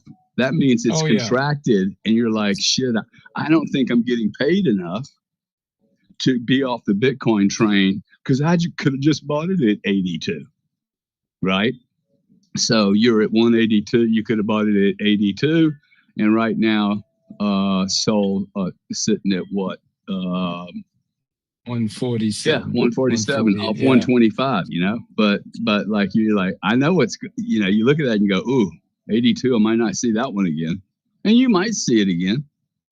I mean, I think we might have another stab in the 70s, but you can't keep stabbing this space without it doing something very violent. The more it stabs like this, I love this stabbing. To me, this is getting very close to like real action. I mean, real action. I think this is like, I hate to say this because I think this has been pitched too often. Hey, get on the Bitcoin train because you're going to miss the train. It's going to go away. It's going to go away. Somewhere in this band, we're going to leave this space and not come back here for a while, right? And it's going to be really frustrating for a lot of people. Because once you get past 100, it's gonna be a number near 110 just naturally. It's just going to take that gap. So right now you're like, wow, 82, 85, 90. It is probably going to trade at 102 to 110 for quite some time. Once that period's hit, gotta remember that's just a $2 trillion industry. And we have everyone, and like we have Norwegian sovereign fund investing in MicroStrategy because they can't buy Bitcoin direct. This is the most wealthy country fund in the world, sovereign in the world that I'm aware of. So that means they want access to Bitcoin, just can't get it today. So anyway, I went on too long, but to me, that's what I wouldn't want to miss, right? And I own Sol too, and I agree. Okay, it's starting to like break down. But look, all three of these three companies are going to have some opportunity to perform in the digital asset industry. So whether they can perform long term or not, I'm most certain Bitcoin can. And I'm sure XRP. So it's just how much risk do you want to take? So to me, I think they all make it, man. We're giving a blessing to Binance. I love that, having CZ there. I think that's awesome. This is a full on, hey, we want to fucking own the whole crypto world. Awesome. This is great news, guys. Yeah, I agree. I think there's going to be, there'll be multiple winners. A lot of losers though. But I actually switched my Sol to Ondo. I didn't like it the way it performed during the Trump thing. I know it's fast. I know it has a lot of good qualities. I've also seen it break down 4 or 5 times in big moments. And it's nothing against Sol. I still do a lot of stuff on Sol. But I think with BlackRock, Ondo, Coinbase, and some of the partnerships they're forming. And ADA, bro, as well. Like Charles Hoskinson's ADA, let's not forget, because that was one of the key, they're mentioned in the tweet by Trump. And I believe. Yeah. And I think it's interesting to see that Hoskinson has been so friendly to the XRP community recently. There's word that there might be some kind of partnership going on with ADA and XRP. They're going to get 100. They're going to get everybody together, and everybody needs to settle down. We're all in the same crew. Look, this is an industry now, so everybody's going to have to learn how to behave. There's so much fat on this bone. Why we're pointing fingers at each other? True. It's so stupid. Habit. We've been doing it for years. Yeah, well, it's just a habit. Yeah. Well, there's going to be 4 or 5 players. That's for sure, right? Just like there'll the be internet. 4 or 500 players, man. Big players. Well, yeah, there's little players, but there's going to be big players. Yeah, they're going to be BTC. There's going to be. Well, these guys are just as Bitcoin is first mover status. I think a lot of these coins are going to have some type of first mover status. When you look at it, I think it'll be Bitcoin, and I think you'll start to see these levels. But these levels will eventually be looked at as the beginning levels. Like the first look at the first 2, 3, 4, 5 levels of crypto. Those will all be first mover status, with Bitcoin as literally up at the very top as the one that kind of dragged them all with it. So. Hey, well if you guys are getting ready to close the room, I just might want to make an announcement that if Aiden or any of the guys downstairs want to go and talk Bitcoin, hit me up or give a vote here. Sorry, David. No, it's fine. I just got one thing to say: never underestimate Trump, y'all. Never underestimate Trump. That's true. That's it. All right, just think about that. All right, peace. Appreciate you guys, man. I hope everybody has a great night. Appreciate that, David. Hang around. Don't go anywhere yet. I want to call up my boy Cade up here. Cade is Cade, what's up? Cade, what's the word on the street, boy? You still making your near videos? So, real quick before I answer that, it was just something to Prometheus. I heard that actually it was a typo when Mr. Trump put ADA. He meant to write a Bitcoin. It's just a quick little error. It wasn't like a big deal or anything, but like it was just something I thought I'd bring up to the station. Yeah, I doubt that. Breaking news. No, here's the thing about the altcoins, and it took a bit of a strategy change after doing a lot of market talk spaces with going deep into the TA and looking at a lot of the altcoins and being like, dude, I gotta be honest here, a lot of these have just not performed. And some of these have cool tech, and some of them may or may not be used. Maybe they're going to be used in the future. It's just tough when there's a token attached to it that's going up and down in value. It doesn't always have to do with what they're doing. The problem is a lot of them just aren't being used yet. Like even some of the big boys, like the RPs, I remember the other day went down.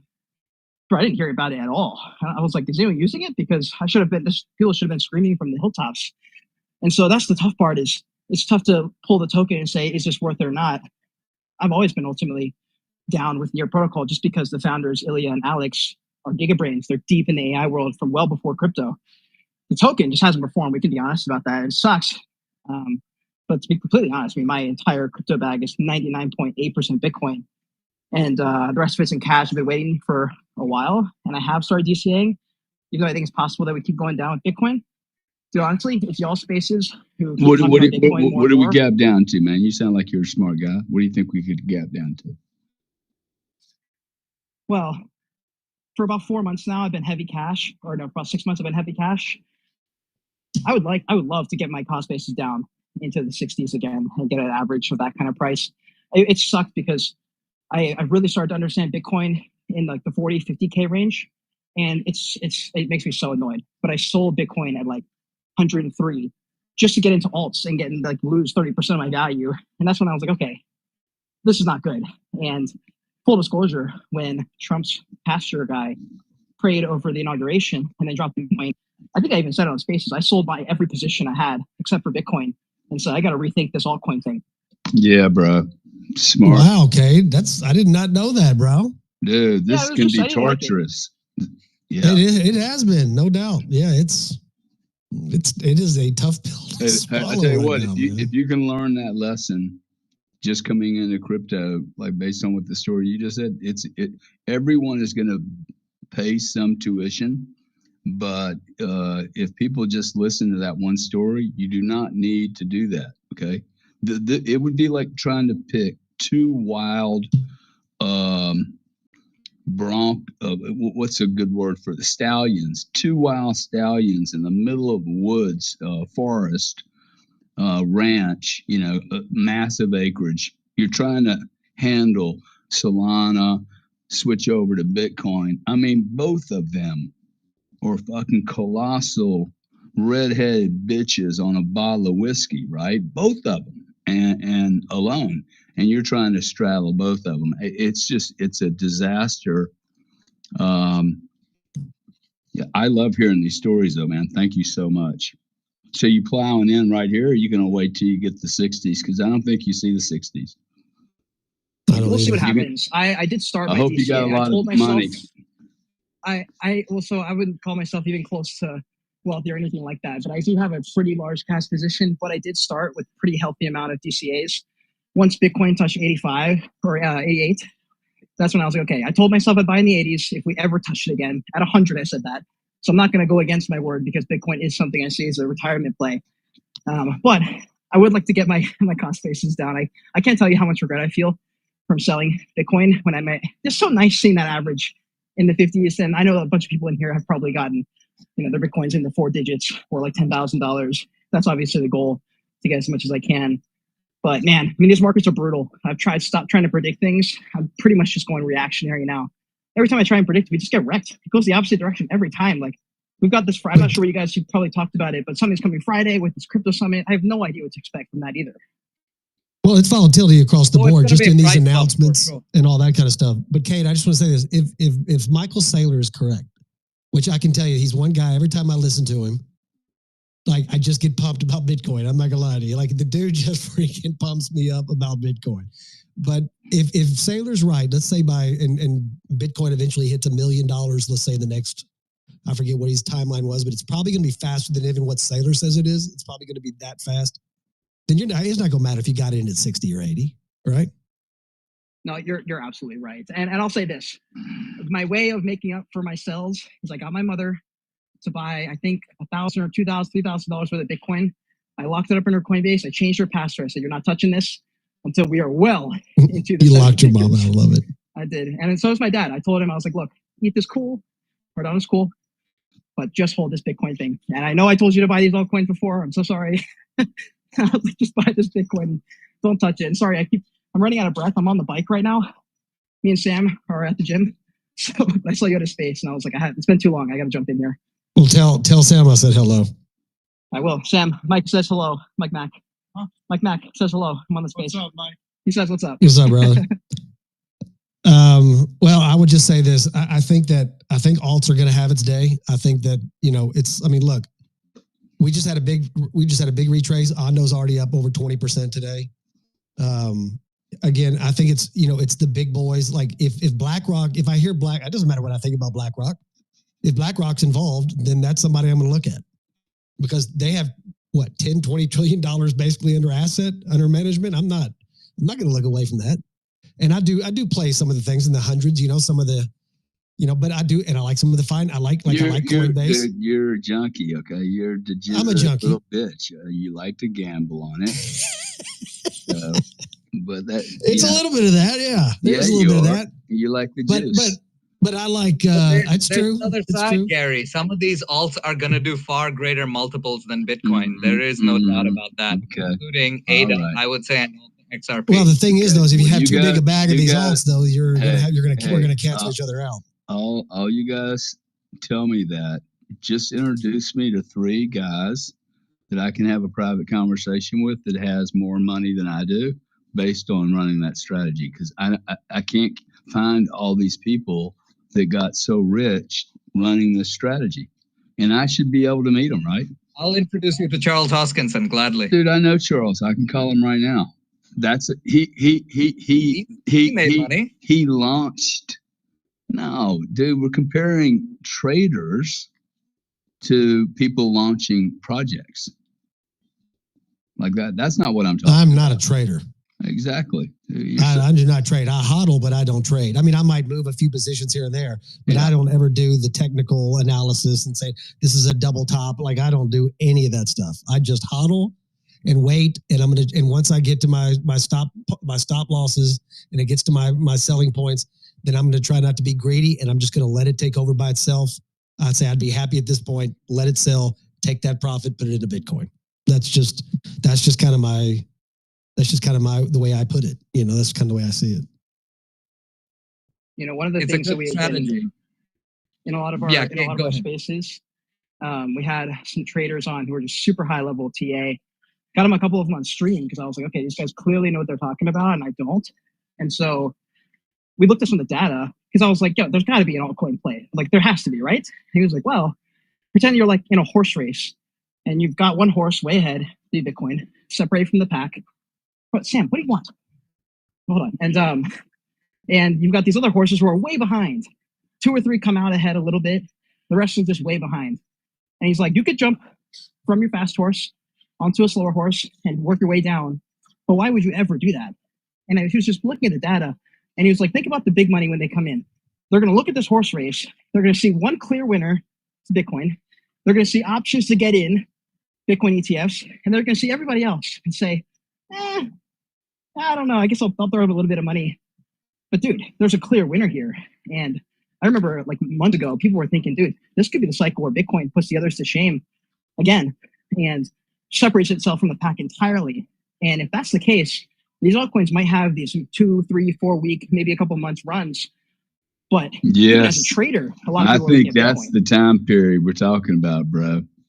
I have not heard anybody go. I agree with you. I don't know who was speaking. I think there's a 2 or 3 week window, and you got you'll be lucky to wipe your ass nice and clean. Sorry for the brutal look, but I think it's going to be like this. Bitcoin's dominance is going to be this is going to be we're not going to follow that 4-year curve. No, I don't think so either. Breaking I totally agree. Bad dog real quick here. This is and I totally agree with you, Gary. I've never understood why people keep talking about the 4-year cycles when you've never had legislation in a cycle. You've never had people having conferences with the president of the United States in a cycle. This is brand new territory. There's no reason to think that it's going to be another cycle. This is going to be. And when you want to talk to me about launching that coin together, buddy? I mean, I think the timing's right. Yeah, the first one, you made a lot of money off that one, didn't you? Well, it was, my way of disguising our next moves. I'm doing a Batman and Robin on this one, okay? So that was a false flag to throw everyone off the scent to the Asian guy. I know. It was impressive. Yeah. And I appreciate it. All right, guys, if y'all want to talk crypto. No, we're not willing to let you guys leave just because Destiny's bored. No, but we have a hand up. You know what? I have my hand up. Okay, just imagine my hand up. I don't see it. Okay, I got my hand up getting ready to slap you, lady. I'll just take you down right now if you don't let me keep talking.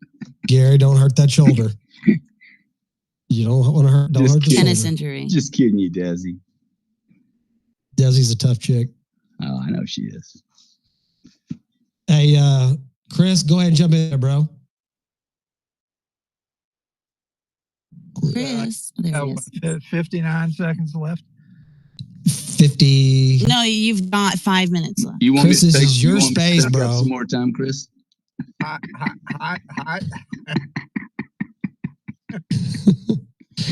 wish y'all would I all just go can. to hell.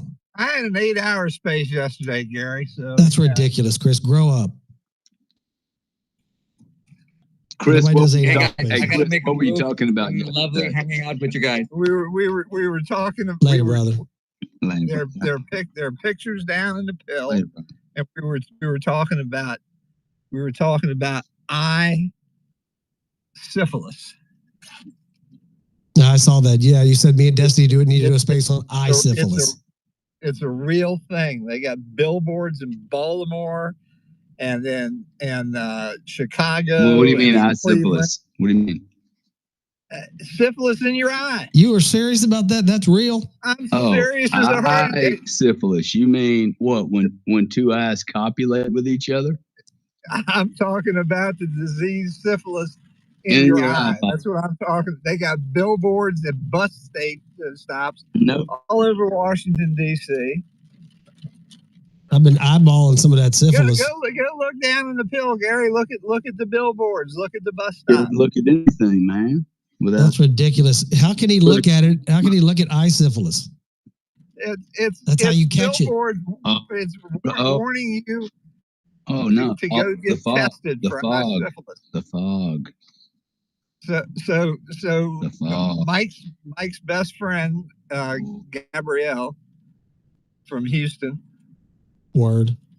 Came in our space last night and informed us about this eye syphilis because she had come to D.C. to testify for the Supreme Court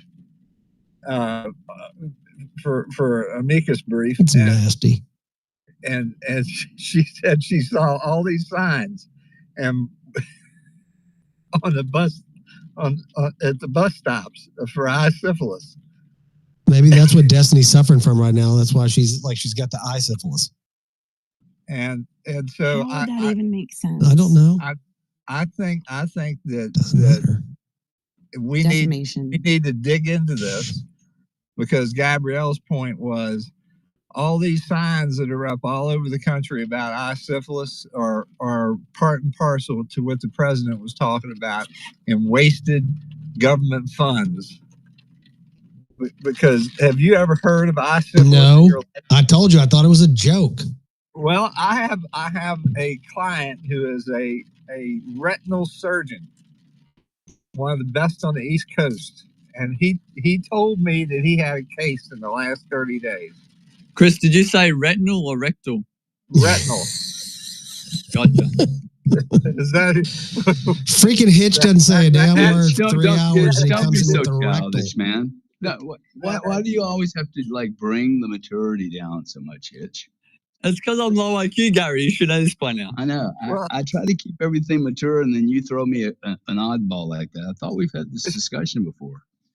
If there's any rectal surgeons in the space, please leave a comment if any advice people have. Hitch, when Gary's trying to keep it professional, I'd appreciate it if you would not bring it down to a childlike level. Well, okay? And I think, quite frankly, Mike, it's time that I think it's time that the group that we just kind of self-regulate and let's call out Hitch on. We're getting a little tired of all your references to the rectal area. Okay, we don't care anymore. Well, hold on a second. So I want to let hold on. I want to let Chris finish real fast, and then we're going to turn all of our heat on. I just thought ethically, it was really important to just stop and pause for a moment and make sure we keep a good, sacred, clean space. Is everybody feeling safe now that we've kind of brought that out? Hitch, Gary's are you getting okay? desensitized. Gary's getting desensitized. Hitch, rectally are you now. okay, Hitch? Rectal desensitization is taking place apparently, according to Gary. So I had to leave your space, Mike, because I had to go to mass because it's Ash Wednesday. I'm Baptist. Well, Jesus is, you all. But we don't do Catholics, too. Baptists don't do that with the ashes. Well, that's all right. You all do other things. Yeah, we can't freaking dance, or we can't drink, we can't all kind of stuff. Freaking Baptist. Well, this is all about preventing sin, and so your girl Gabrielle had some very interesting things to say yesterday, and I suggest that you go check out. I will go check it. If we don't have to talk about it to anymore, I will move. If we can move past this, I will go check out the freaking syphilis. Yes, I promise. 100%. You have my word.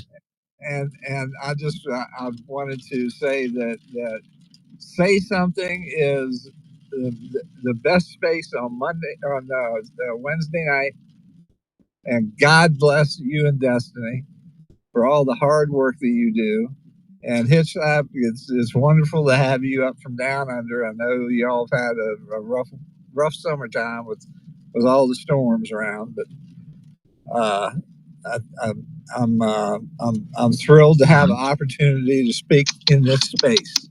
Chris, it's a pleasure to have you. You're a very good friend of mine. As long as you never say I syphilis another time in your life, I'll be very, very That's happy. correct.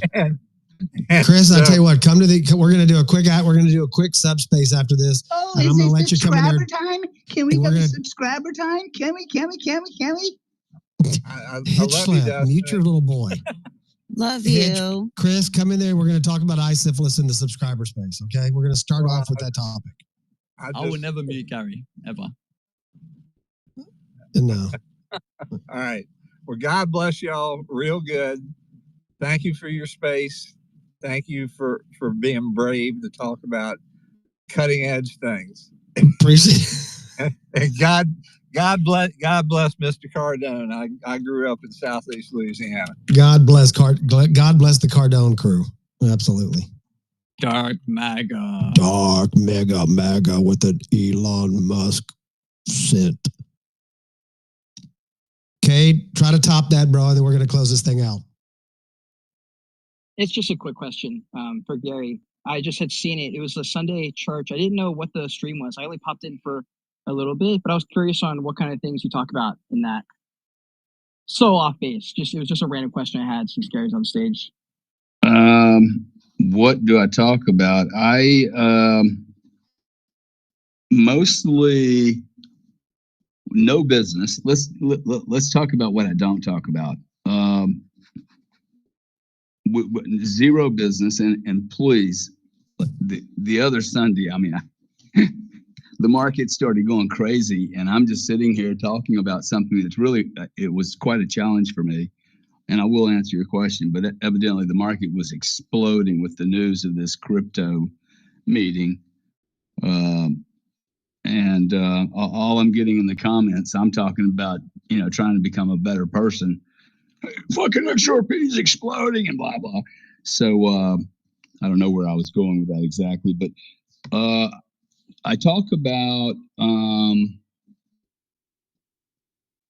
how there has to be, look, let me put it this way. I have never met a man or a woman who can say that he has too many friends.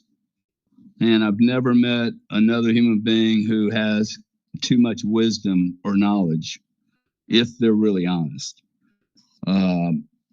So I've read a lot of books. I've listened to a lot of people, and I got a little tired of the exclusivity that most all doctrines or religions. I was getting very critical, and I was like, okay, I'm tired of being critical. Let me just turn the, so I just talk about, what might be important, like how does someone shape themselves? How would I how would I go about shaping myself to end the next, spend the next 10 years of my life?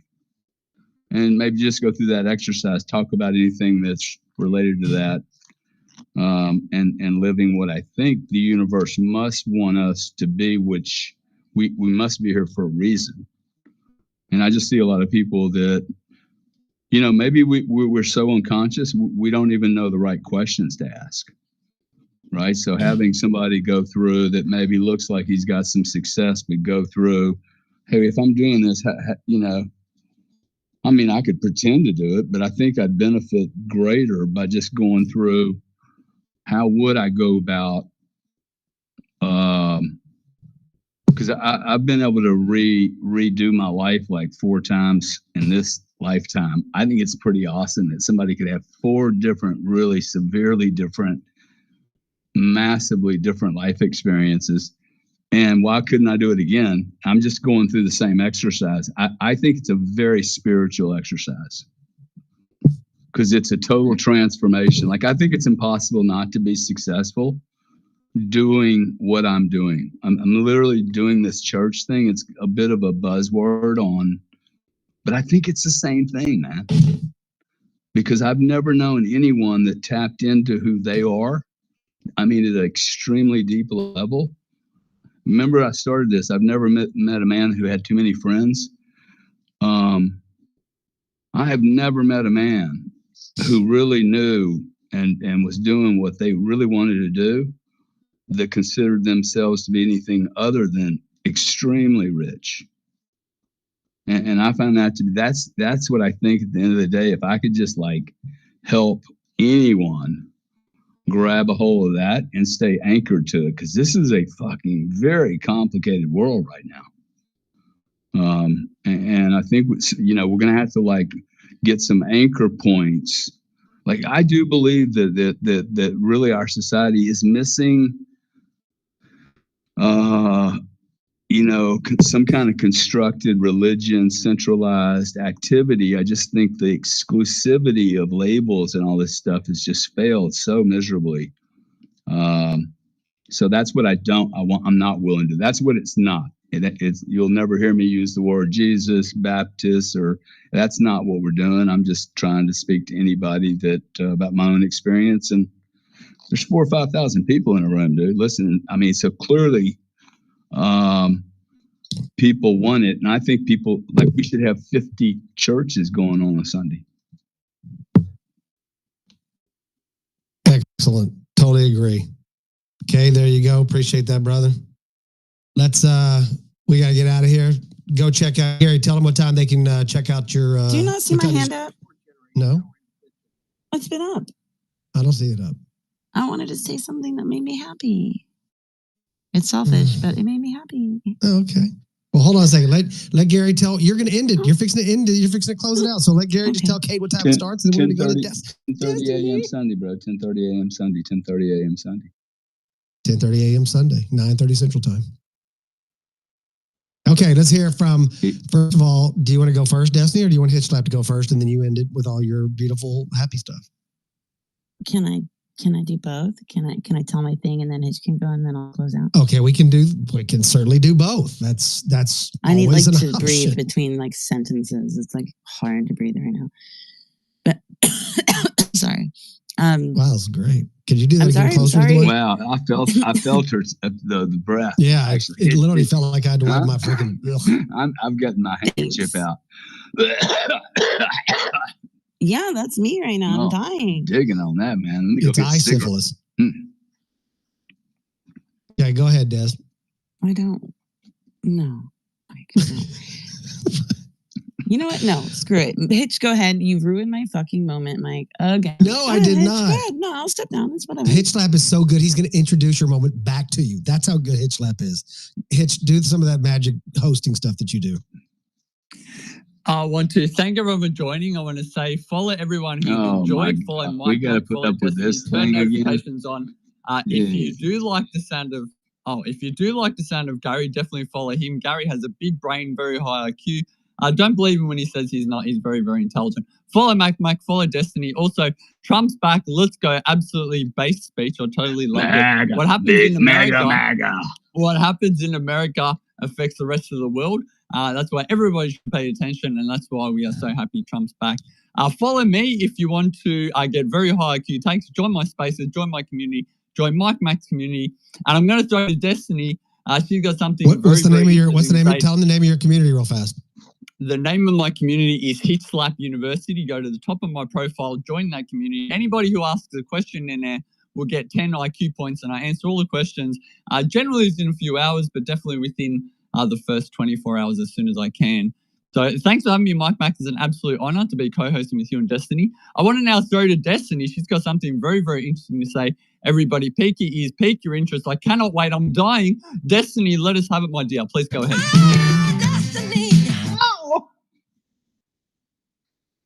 Thank you. Thank you, guys. Okay, here's my cool announcement for my happy moment. I was watching the Maha Crew podcast with Robert Malone, who hopefully you guys know who he is. He's a scientist involved in COVID. And it was, I remember the day like he started following me. It was like a year and a half ago, and I like lost my shit. I was super excited. He just called me out on the fucking podcast, which is like so cool. He's like, I love her work. She's amazing. Like, it was so cool. I was like, that's so dope. And so that's my like humble brag. I am going to hopefully like convalesce from my illness based off my level of happiness at the current moment, even though I don't sound very happy. I'm very happy. That's awesome, Des. 91. I know you've been a big fan of his for a long time.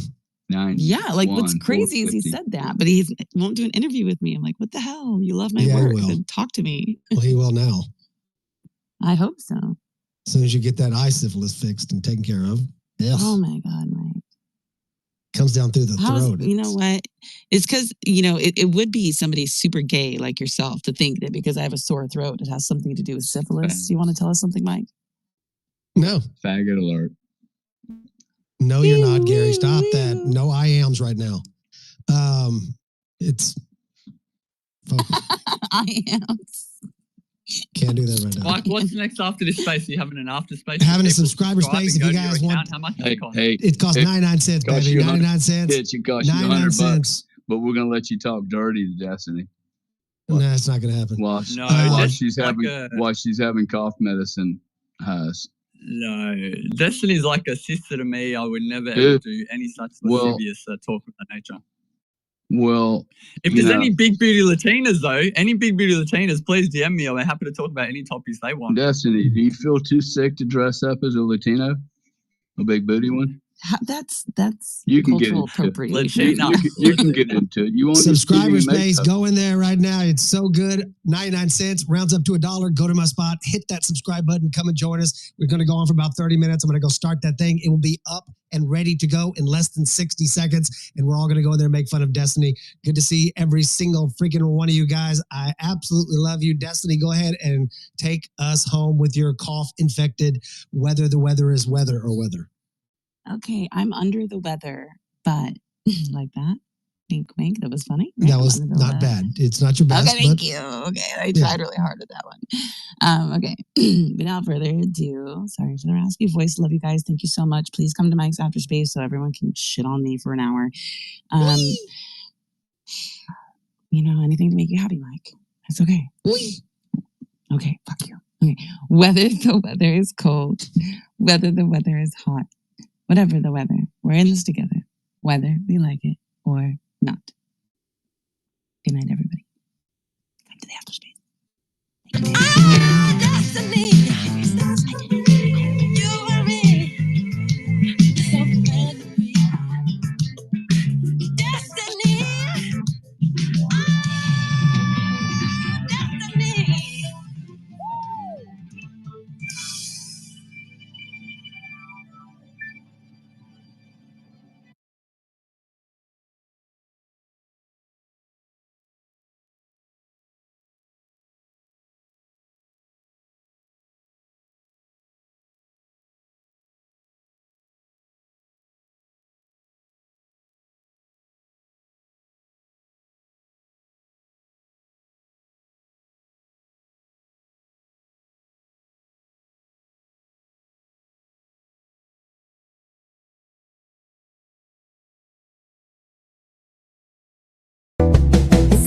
something, don't ever let it go. Turn it up loud like a radio. The world's gone by my crazy places. Mike and Destiny killing XSpace. It's Wednesday night, we strike like lightning, and we say something.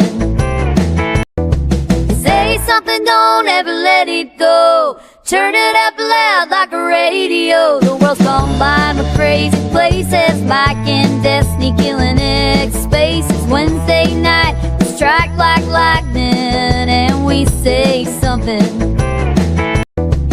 Say something, don't ever let it go. Turn it up loud like a radio. The world's gone by my crazy places. Mike and Destiny killing XSpace. It's Wednesday night, we strike like lightning, and we say something. Say something, don't ever let it go. Turn it up loud like a radio. The world's gone by my crazy places. Mike and Destiny killing XSpace. It's Wednesday night, we strike like lightning, and we say something. Say something, don't ever let it go. Turn it up loud like a radio. The world's gone by my crazy places. Mike and Destiny killing XSpace. It's Wednesday night, we strike like lightning, and we say something. Say something, don't ever let it go. Turn it up loud like a radio. The world's gone by my crazy places. Mike and Destiny killing XSpace. It's Wednesday night, we strike like lightning, and we say something. Say something, don't ever let it go. Turn it up loud like a radio. The world's gone by my crazy places. Mike and Destiny killing XSpace. It's Wednesday night, we strike like lightning, and we say something. Say something, don't ever let it go. Turn it up loud like a radio. The world's gone by my crazy places. Mike and Destiny killing XSpace. It's Wednesday night, we strike like lightning, and we say something. Say something, don't ever let it go. Turn it up loud like a radio. The world's gone by my crazy places. Mike and Destiny killing XSpace. It's Wednesday night, we strike like lightning, and we say something.